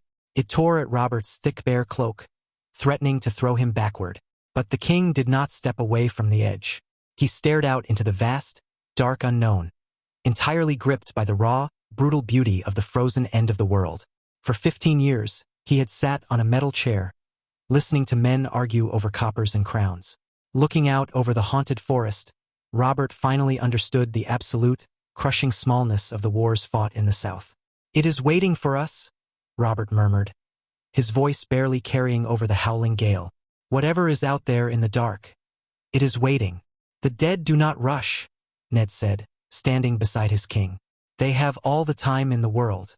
They gather their strength, they break the wildlings, and they add them to their host. But they will come. Robert turned his head, looking at the sharp, weathered face of his oldest friend. We will break them first, Ned. They stood on the ice for an hour, letting the freezing wind harden their resolve, before finally returning to the cage and the warmth of the fires below. The next morning, the sky was a flat, bruised gray, threatening heavy snow. The heavy iron portcullis on the northern side of Castle Black was drawn up, the grinding sound of metal echoing loudly through the deep, frozen tunnel that pierced the base of the wall. King Robert, Eddard Stark, Cregan Stark, and Ser Barristan Selmy rode their heavy warhorses into the dark, echoing passage. They were escorted by Great John Umber, Rickard Karstark, and 100 hardened men of the Wolfpack. Padding silently alongside the warhorses were the two dire wolves, Loki and Frost, their golden and red eyes glowing faintly in the dim light of the tunnel. They rode out of the northern gate, their horses stepping into the deep, untouched snow of the true north. They did not ride far. Ned had sent runners deep into the haunted forest weeks ago to arrange the parley. Barely a mile north of the wall, in a wide, snow-swept clearing surrounded by ancient, towering sentinel pines, the meeting point had been set. As the royal host rode into the clearing, a second host was already waiting. There were 50 men and spearwives of the free folk. They did not wear polished steel or fine wool. They wore the skins of bears, shadow cats, and thick white wolves. But they did not look starved, nor did they look like desperate, fleeing beggars. They were well-fed, their furs thick and well-mended. Robert's sharp blue eyes immediately noted the weapons they carried. In their hands, the wildlings held long spears tipped with jagged, razor-sharp black stone. Several of them carried heavy axes forged of good northern steel, and thick iron daggers hung from their belts. Robert knew the truth. Ned had told him of the secret trade. The North had been supplying the wildlings with dragonglass and steel in exchange for furs, amber, and tracking the movements of the dead. Robert did not view it as treason. A man who fights the true enemy is a man who deserves a good weapon. Standing at the front of the wildling host was Mance Rayder. The king beyond the wall wore simple boiled leather beneath a heavy, black wool cloak slashed with bright, faded red silk. He did not wear a crown of gold or iron. He sat atop a sturdy, shaggy garron, his gray hair blowing in the wind, his sharp eyes calm and entirely unafraid of the armored king of the south. Beside Mance stood a massive, red-bearded warrior, Tormund Giantsbane. But Robert's gaze was quickly drawn past the two leaders. Deep in the shadows of the ancient pines, the tree line shifted. They were not trees. Massive, lumbering shapes moved in the gloom, standing twice as tall as a man on horseback. They carried whole, stripped tree trunks in their massive hands. Giants. The sight struck the southern knights completely dumb. Ser Barristan gripped his reins tightly, his eyes wide. Robert felt a cold thrill run down his spine. Seeing the massive, hairy beasts waiting in the shadows, Robert knew then he had stepped entirely out of the world of men and into the old tales of the North. The two hosts stopped 20 paces apart, the only sound the heavy breathing of the horses and the low howling of the wind through the pines. Robert urged his destrier forward a few steps. He looked down at the man in the red-slashed cloak. "I am told you call yourself a king," Robert rumbled, his voice carrying the heavy, undeniable weight of the Iron Throne. Mance Rayder did not flinch. He urged his own garron forward to meet the space. "I am the king beyond the wall, not by blood and not by right. My people chose me to lead them through the long dark. I am Robert Baratheon," the king replied, "and I rule the 7 kingdoms. Your kingdoms stop at that wall of ice behind you," Mance pointed out smoothly, his voice even. "I have no quarrel with you, King Robert. I have traded fairly with the wolf. I bring no war to the realms of men. Yet you ask to bring 100,000 of your people south of my wall," Robert challenged, his thick leather gloves tightening on the reins. "My people are dying," Mance said, his calm breaking just slightly to reveal the heavy, desperate burden of his crown. "The White Walkers hunt us in the deep woods. Every man, woman, and child who falls in the snow rises again to march in their army. If we stay in the true north, we will be slaughtered, and our bones will be used to tear down your gates. We need to cross the ice." Robert's jaw set hard. He understood the grim truth of the numbers. 100,000 wildlings turned into whites would be an unstoppable tide of rotting flesh. But Robert was a king forged in rebellion and pride. He could not simply open the gates to a foreign host. "You may cross," Robert declared, his voice hard as iron. I will open the gates and give you lands in the deep north to settle. But you will not cross as a free king. You will cross as my subjects. You will bend the knee to the iron throne, lay down your crown, and swear your swords to the defense of my realm." Tormund Giantsbane let out a harsh, spitting laugh. "We are the free folk. We do not kneel to anyone." Mance raised a hand, silencing his furious second. He looked directly at Robert, his expression hardening. "We do not kneel, King Robert," Mance said firmly. "We will fight with you. We will bleed with you to kill the cold. But we will not wear your chains, and we will not bow to a throne we have never seen. Then you will freeze in the dark." Robert roared, his Baratheon temper flaring hot. "I will not let an armed, unsworn host of 100,000 wild men march through my lands to pillage and burn the moment they grow hungry. We will not burn your lands," Mance shouted back, his own pride matching the king's. "We only want to survive." The air in the clearing grew tense. The Wolfpack guardsmen tightened their grips on their heavy spears. The wildling spearwives raised their weapons. Before the stubborn pride of the two kings could break the peace entirely, Eddard Stark urged his warhorse forward, placing himself directly between Robert and Mance. Loki, the giant charcoal direwolf, padded forward with him, letting out a low, warning rumble that echoed loudly in the quiet clearing. The sheer, terrifying presence of the beast forced both sides to hold their ground. "Enough," Ned commanded, his voice carrying the heavy, absolute weight of the North. "We do not have the time to fight over crowns and kneeling. The dead do not care who calls himself a king." Ned looked at Mance. "You will not kneel, and King Robert will not allow an unsworn host to wander freely through the Seven Kingdoms." Ned turned his horse slightly, ensuring both men could hear his words clearly. "There is a middle path," Ned stated, his gray eyes hard and unyielding. He looked at Mance. "You will not cross the wall today. You will bring your entire host out of the deep woods. You will move your camps here, to the tree line, directly in the northern shadow of the gates of Castle Black, Eastwatch, and the Shadow Tower." Mance frowned, his brow furrowing. "You want us to camp against the ice? We will be trapped between the wall and the dead." "You will be the vanguard," Ned corrected grimly.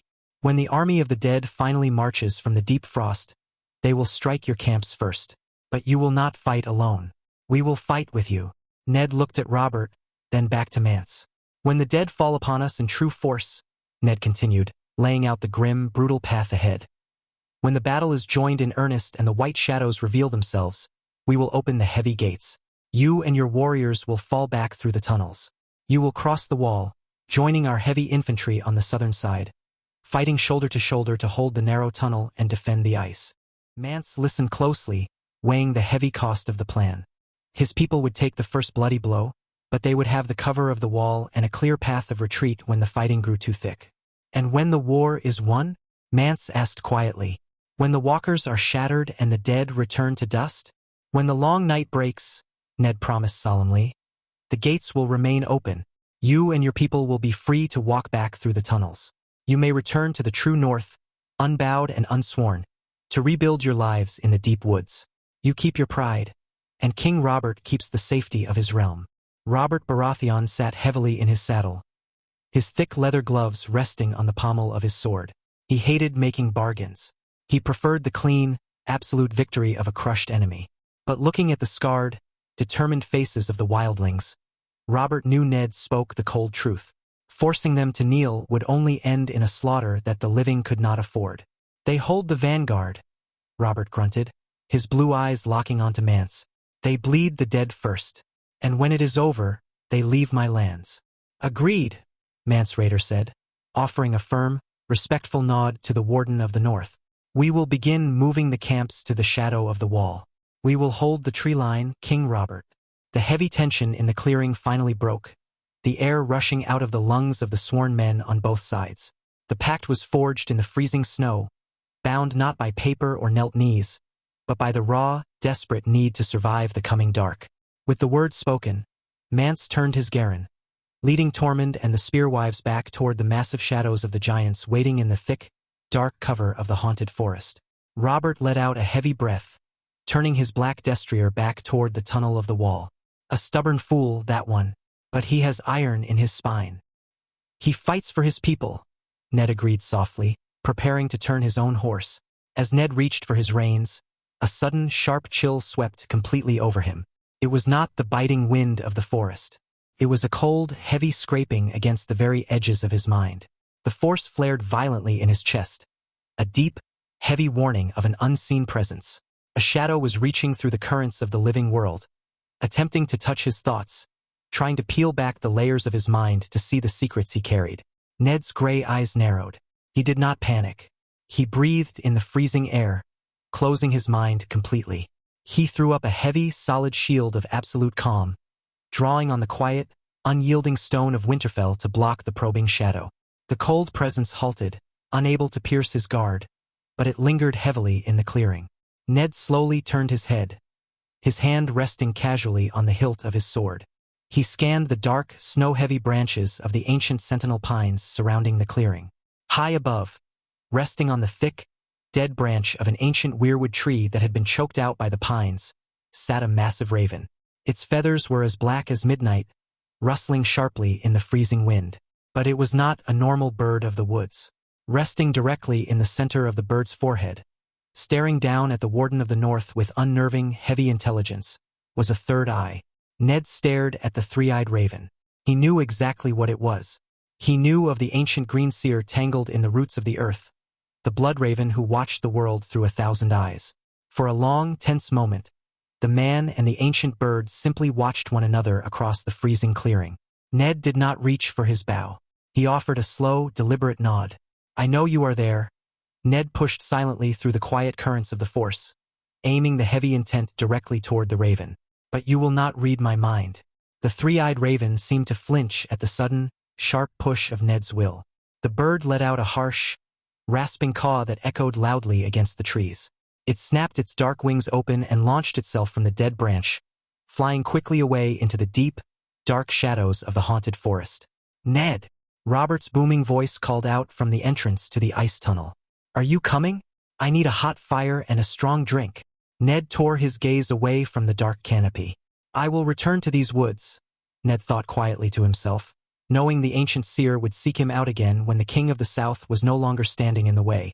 "I am coming, Robert," Ned called back, pulling his heavy fur cloak tight against the biting wind. He spurred his warhorse forward, Loki padding silently at his side, leaving the dark, watching forest behind to return to the shadow of the great ice. Chapter 140, The Eyrie and the Snow. The ride south from the Wall was entirely different from the march north. When King Robert Baratheon had ridden toward the great ice, his blood had been running hot with the promise of seeing the edge of the world. Now, leaving the deep shadow of the towering blue cliff at his back, a heavy silence had settled over the royal column. They had looked over the edge of the wall. They had seen the vast, untamed darkness of the haunted forest, and they had seen the lumbering shapes of the giants moving in the trees. Every knight and guardsman riding behind the king understood the grim truth. The petty squabbles of the capital meant nothing. The true war was waiting in the snow, and it would spare no one. Robert rode his black destrier in silence for the first 2 days. He kept his thick bear fur cloak pulled tight against the biting frost, his large hands resting heavily on his reins. Beside him, Eddard Stark rode with equal quiet, his gray eyes fixed steadily on the southern horizon. On the third day, as the thick, dark tree line of the Wolfswood finally began to rise in the distance, Robert broke his long silence. "Mance Rayder is a stubborn fool," Robert rumbled, his voice rough from the cold air. Ned glanced sideways at the king. "He is a man who knows the value of his freedom, Robert. He gathered 100,000 warring wild men and forged them into a single host. You cannot do that by bowing your head." Robert let out a harsh, barking laugh. I'll grant him that. If he had bent the knee the moment I demanded it, I would have thought him a coward and a liar. He has iron in his blood. I only hope that iron holds when the dead finally fall upon his camps." "The free folk will hold the vanguard," Ned replied firmly. "They have dragged their families through the snow to escape the white shadows. They have nowhere left to run. They will fight like cornered wolves." Robert nodded, his jaw setting hard. "I will have Stannis gather every spare barrel of pitch the royal fleet can carry to Eastwatch. When the time comes, I want a wall of green fire burning so hot it turns those frozen bastards to ash before they even reach the gates." The massive walls of Winterfell appeared on the horizon the following afternoon, rising like a mountain of gray stone against the pale winter sky. When the heavy iron gates ground open and the king rode back into the main courtyard, the bitter chill of the long road seemed to vanish instantly. The ancient castle welcomed them with the deep, abiding heat of the hot springs piped through its walls and the rich, savory smell of roasting meat wafting from the great kitchens. Robert did not call for his wheelhouse or demand to return to the south. He had seen the wall, he had set the truce with the wildlings, and he knew the fleets were gathering at Dragonstone and the Stepstones. The king decided he did not need to rush back to the perfumed halls of the Red Keep. He chose to rest. For half a moon, King Robert Baratheon stayed within the high walls of Winterfell. The days settled into a comfortable, honest rhythm. In the mornings, Robert rode out into the Wolfswood with Ned and Cregan. They did not hunt with soft lords. They rode with heavy spears and thick bows, tracking wild boar through the deep snow. In the evenings, the great hall of Winterfell blazed with light and warmth. Robert sat at the high table, drinking deep from heavy iron flagons of aged northern fire. But it was not the hunting or the strong drink that truly kept the king in the north. It was what he watched from the high wooden balconies of the keep. On the 8th day of his rest, Robert stood alone on the balcony overlooking the main training yard. He held a cup of hot, spiced wine, the steam curling into the crisp morning air. Down in the hard-packed dirt of the ring, Prince Tommen was locked in a fierce, breathless spar with Rickard Stark. The young prince looked entirely different from the soft, nervous boy who had arrived in the north. His blonde hair was plastered to his forehead with sweat. He wore scuffed, dirty leather armor. Robert watched as Rickard stepped forward, swinging a heavy wooden practice sword in a wide, sweeping arc. Tommen shifted his weight to block, bringing his own wooden blade up. But he was a fraction too slow. Rickard's heavy sword bypassed the guard and struck Tommen squarely in the ribs with a loud, cracking thud. The force of the blow swept Tommen's feet out from under him. The young prince hit the freezing dirt hard, his wooden sword flying from his hands. In the Red Keep, Cersei would have shrieked. The king's guard would have rushed forward, and Tommen would have sat in the dirt and wept. Tommen lay in the dirt for a moment, his chest heaving. He tasted the sharp, hot copper tang of blood flooding his mouth. He had bitten his tongue hard when he fell. Slowly, the young prince pushed himself up onto his knees. He turned his head and spat a thick mouthful of bright red blood into the pale frost. He reached up, wiping his chin with the filthy sleeve of his leather tunic.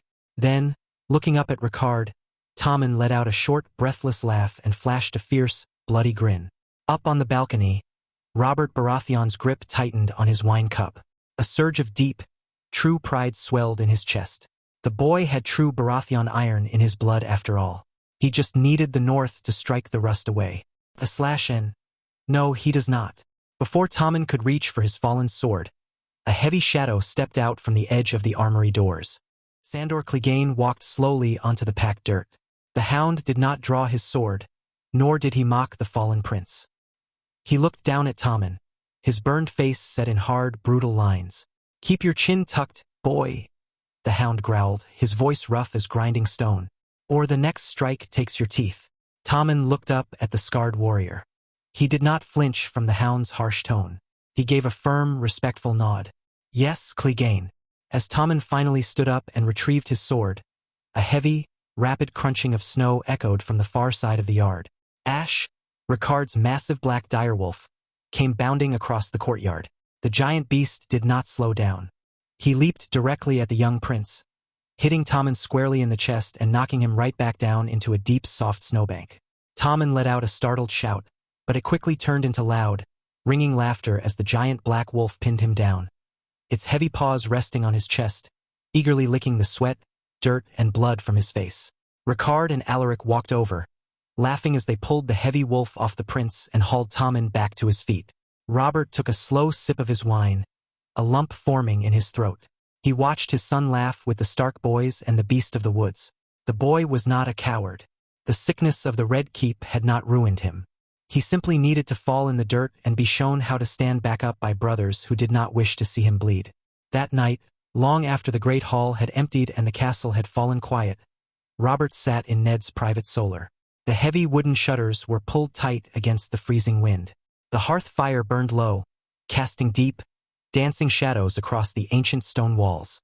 The two old friends sat in heavy leather chairs, a simple iron flask of aged northern fire resting on the low table between them. My eldest son is gone to the rock, Robert said, his voice dropping to a harsh, quiet pitch. Tywin will beat the madness out of him, or he will break the boy trying.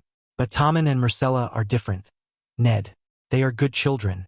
I watched Tommen take a heavy strike to the ribs today, spit blood in the snow, and smile. I watched Myrcella walk the yard with your girls, her chin held high.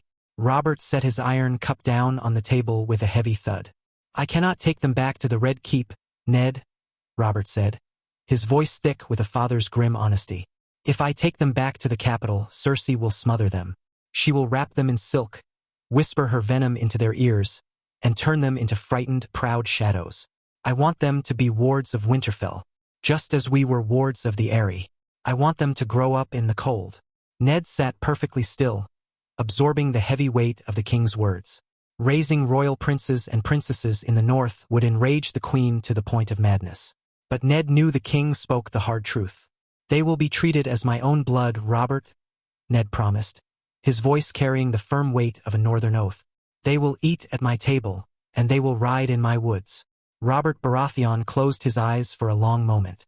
A deep, shuddering sigh escaped his broad chest, the heavy worry for his children's future finally lifting from his shoulders.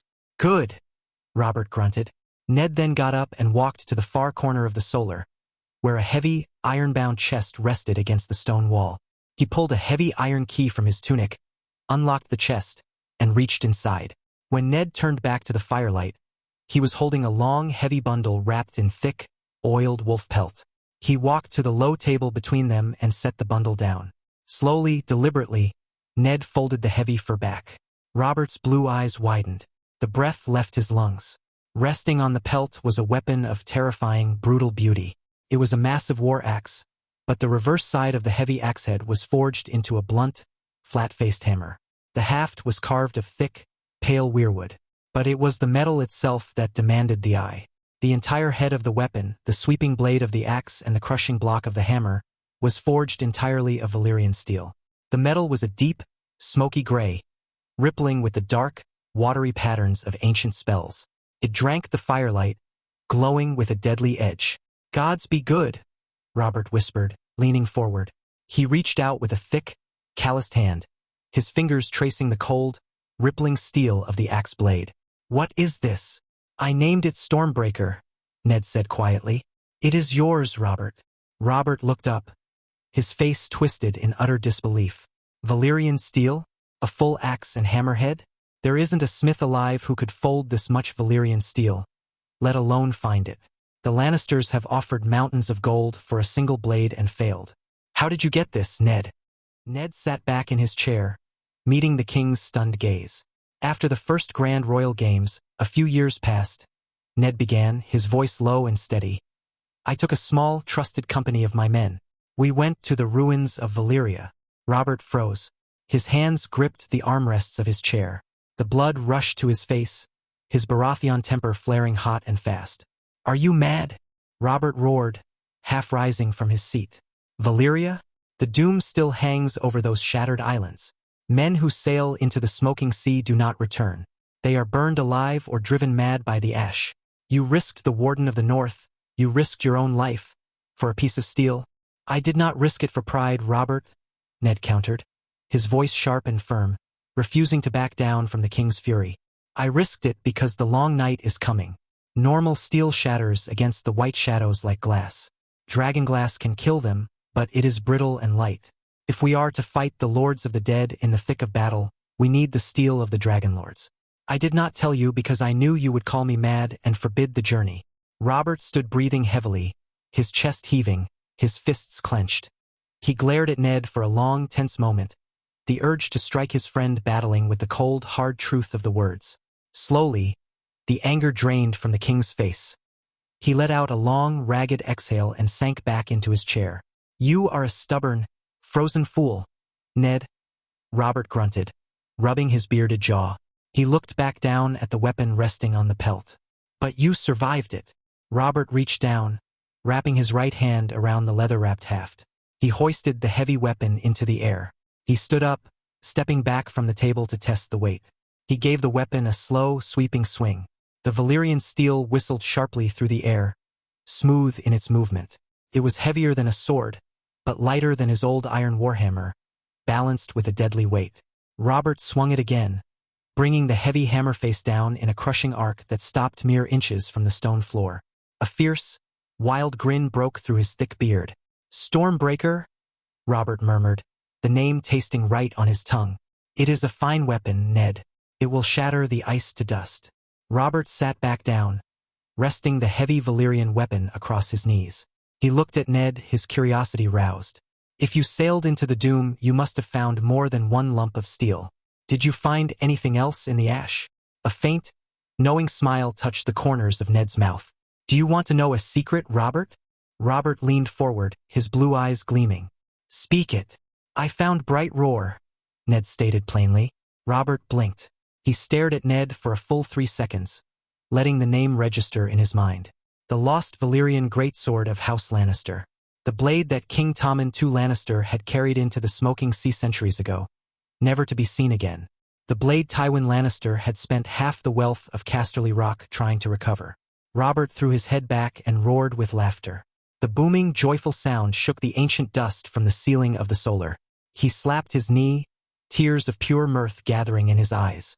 "Bright Roar," Robert gasped, struggling to catch his breath. "By the 7, Ned." Tywin would trade his own golden arse to have it back.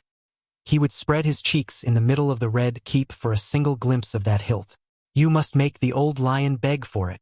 Ned allowed himself a small chuckle, letting the king enjoy the dirty jest. "Will you give it back to him?"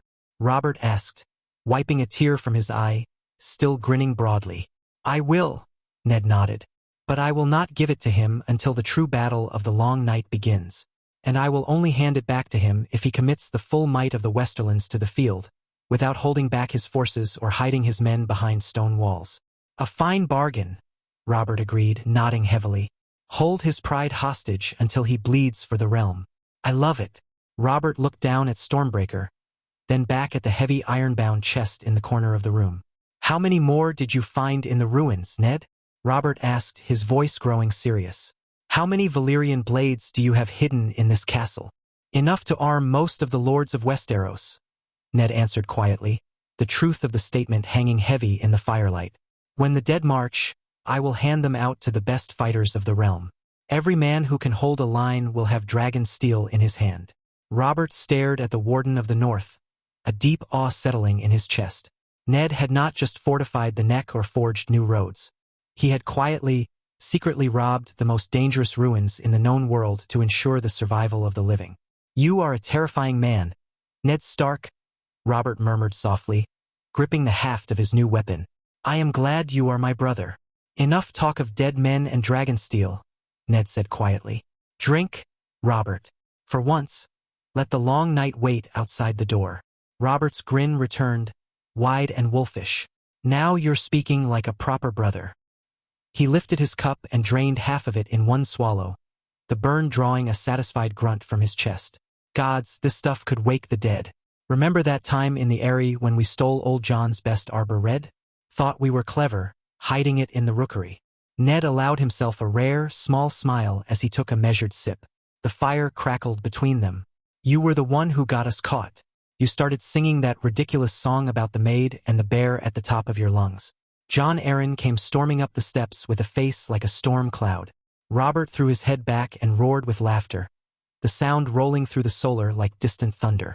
And he made us run the steps until we puked. Said it would teach us the value of a clear head. I swear I still taste that sour wine when I climb stairs." He leaned forward, eyes bright with drink and memory. "And that girl, what was her name? The cook's daughter with the freckles and the laugh like bells. You mooned over her for a whole moon's turn, Ned. Wrote her a poem." "A poem?" "I still have it somewhere in my head. Her eyes are gray as winter sky." Ned's ears went faintly red, but he chuckled despite himself. "You swore you'd never speak of that again. I was 14, and you were worse, chasing every serving wench from the gates of the moon to the bloody gate, promising them all you'd make them queens one day." They drank again, and the hours slipped away like snow melting under torchlight. The flask emptied once, then twice. Ned fetched another from the chest without comment. They spoke of everything and nothing, The time Robert had bet his best boots that he could wrestle a bull in the Vale and ended up with a broken rib and a lifelong hatred of cattle. The night they had snuck out to watch the comet streak across the sky and sworn they would conquer the world together. The way John Aaron had once caught them sparring with real steel instead of wood and thrashed them both with the flat of his own blade while calling them fools with more blood than brains. Robert's voice grew louder, then slower, the words slurring at the edges like a ship listing in heavy seas. He told the same story twice about the time he had stolen a falcon from the airy mews and tried to train it himself, only for the bird to shit on his head and fly off forever. Ned listened more than he spoke, refilling the cups, letting the old warmth of their boyhood fill the room like the heat from the hearth. The fire burned lower, the shadows grew long, and the castle outside the shutters had long since fallen into the deep silence of the small hours. At last Robert's head lolled forward. His cup slipped from his thick fingers and clattered onto the table, spilling the last of the northern fire across the wood. A soft, rumbling snore rolled out of his chest. The king of Westeros slept like a man who had carried the realm on his back for too many years. Mouth open, beard flecked with wine, one hand still loosely curled around the haft of Stormbreaker as if even in dreams he meant to carry it into battle. Ned sat still for a long moment, watching the rise and fall of that broad chest. The years had carved lines into Robert's face, but asleep he looked almost like the boy who had once roared through the halls of the Eyrie with a wooden sword and dreams bigger than the mountains. Ned's own expression was unreadable, gray eyes steady in the dying firelight. He rose quietly, crossed to a small sideboard, and took down a plain glass jar no larger than a man's fist, stoppered, empty, and waiting. From his belt he drew a small, sharp dagger. Moving with the quiet care of a man who had skinned 1,000 deer in the Wolfswood, Ned knelt beside the sleeping king. He pricked the meat of Robert's thumb, just deep enough for a single fat drop of dark blood to well up, then caught it neatly in the jar. 2 more drops followed. He stoppered the jar, wiped the thumb clean with a corner of his own sleeve, and slid the dagger away. The cut was small. Robert would never notice it come morning. Ned straightened, tucked the jar into the inner pocket of his tunic, and stood over his friend. "Come on, you great oaf," he muttered, voice soft as falling snow. He slid one arm under Robert's shoulders, the other beneath his knees, and with a grunt of effort hauled the massive king upright. Robert mumbled something about hammers and wildlings, but did not wake. Ned half-carried, half-dragged him down the shadowed corridor to the guest chambers prepared for the king, the weight of 7 feet and near 20 stone of Baratheon muscle leaning heavy against him. The guards at the door looked away with practiced discretion as Ned shouldered the oak door open and lowered Robert onto the wide, fur-heaped bed. He pulled off the king's boots, draped a thick wolf pelt over him, and stood for a moment in the doorway, firelight from the corridor painting his face in sharp relief. The glass jar rested warm against his chest, hidden beneath the wool. "Sleep well, brother," Ned whispered to the empty air.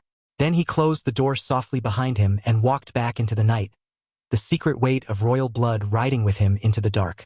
The next morning, the sun broke clear and bright over Winterfell, the sky a piercing, cloudless blue. The main courtyard was filled with the sounds of men preparing for the road. The heavy draft horses stamped their hooves, their breath pluming in the freezing air. The knights of the royal guard sat atop their destriers, shivering in their wool cloaks, eager to begin the long ride back to the warmer lands of the south. King Robert Baratheon stood near the steps of the great keep, strapped securely to his broad back, resting exactly where his old iron hammer used to sit, was Stormbreaker, the dark Valyrian steel gleaming in the morning sun. He had summoned Tommen and Myrcella to the courtyard. When the children had woken that morning, they had seen the royal servants packing the king's trunks. For a terrible moment, they had believed they were being dragged back to the foul halls of Maegor's Holdfast. The realization had struck them deeply when Tommen noticed his own small clothes and Myrcella's furs were still folded neatly on their beds, completely untouched by the servants. Now, standing before their father in the snow, the relief on their faces was plain to see. They were staying. Robert looked down at the 2 children. He did not offer soft, comforting words. Instead, he reached down to his own heavy sword belt. He unbuckled a hunting dagger. It was not ornate, lacking any gold or jewels. It was simply a heavy piece of plain castle-forged steel with a worn, boiled leather grip. Robert pressed the heavy dagger directly into Tommen's blistered, calloused hands. "The North is not a soft place, Tommen," Robert said gruffly, looking the boy in the eye. "It does not care about crowns. Learn to use this. Learn to defend your sister." When I see you again, I expect you to know how to draw it without cutting your own thumb. Tommen gripped the heavy dagger tightly, his green eyes shining with fierce pride. I will, father. I swear it. Robert turned his gaze to Sandor Clegane, who stood a few paces away, his massive arms crossed over his chest. Clegane, Robert barked. The hound stepped forward, offering a short, stiff nod. Your Grace, your place is no longer in the capital, Robert commanded, his voice ringing loudly in the crisp air. You stay here, in Winterfell. You guard my blood. You do not let them out of your sight when they leave these walls. If the dead come creeping over the ice, you cut them down before they touch my children. Do you understand me? The hound looked at the young prince and princess, then looked back at the king. He did not sneer. He gave a single, firm nod. I understand, your Grace. They are safe with me. Robert nodded heavily. He turned to Eddard Stark, who stood waiting near the king's great black destrier. Robert closed the distance, reaching out and gripping Ned's forearm with bone-crushing strength. The king looked at the Warden of the North, the memories of their youth in the Vale flashing brightly in his mind. Keep the boys running the steps, Ned, Robert ordered, a rough, true smile breaking through his beard, and make them muck the stables when they cheat. Do not let them grow soft. Ned returned the heavy grip, a fond smile touching his own weathered face, recognizing the direct echo of Jon Arryn's old methods. I will see to it, Robert. They will know the smell of horse manure before the month is out. Good, Robert grunted. He released Ned's arm and grabbed the pommel of his saddle, hauling his large frame up onto the back of the black destrier. He looked down at the courtyard, taking in the sight of the stag and the wolf standing together on the stone. Keep the hearths burning, Ned, Robert called out, his booming voice echoing off the high walls one last time. I will bring the fleet to the sea, and then I will bring Stormbreaker to the ice. We will hold the north, your Grace, Ned called back, raising a hand in farewell. Robert gave a final, firm nod to his children. He pulled his heavy horse around, facing the open iron gates of Winterfell. Ride! Robert roared to the column. The royal guards spurred their horses forward. The heavy wagons and the white cloaks followed the king out of the gates, leaving the safety of the ancient walls behind. Robert rode hard, turning his face toward the southern horizon. He had a fleet to build, a horde to drown, and a realm to brace for the longest night. But as he rode out onto the King's Road, feeling the deadly weight of Valyrian steel resting on his back and knowing his youngest children were safe in the snow, the king of Westeros smiled. The game was over, and the hammer was ready to fall.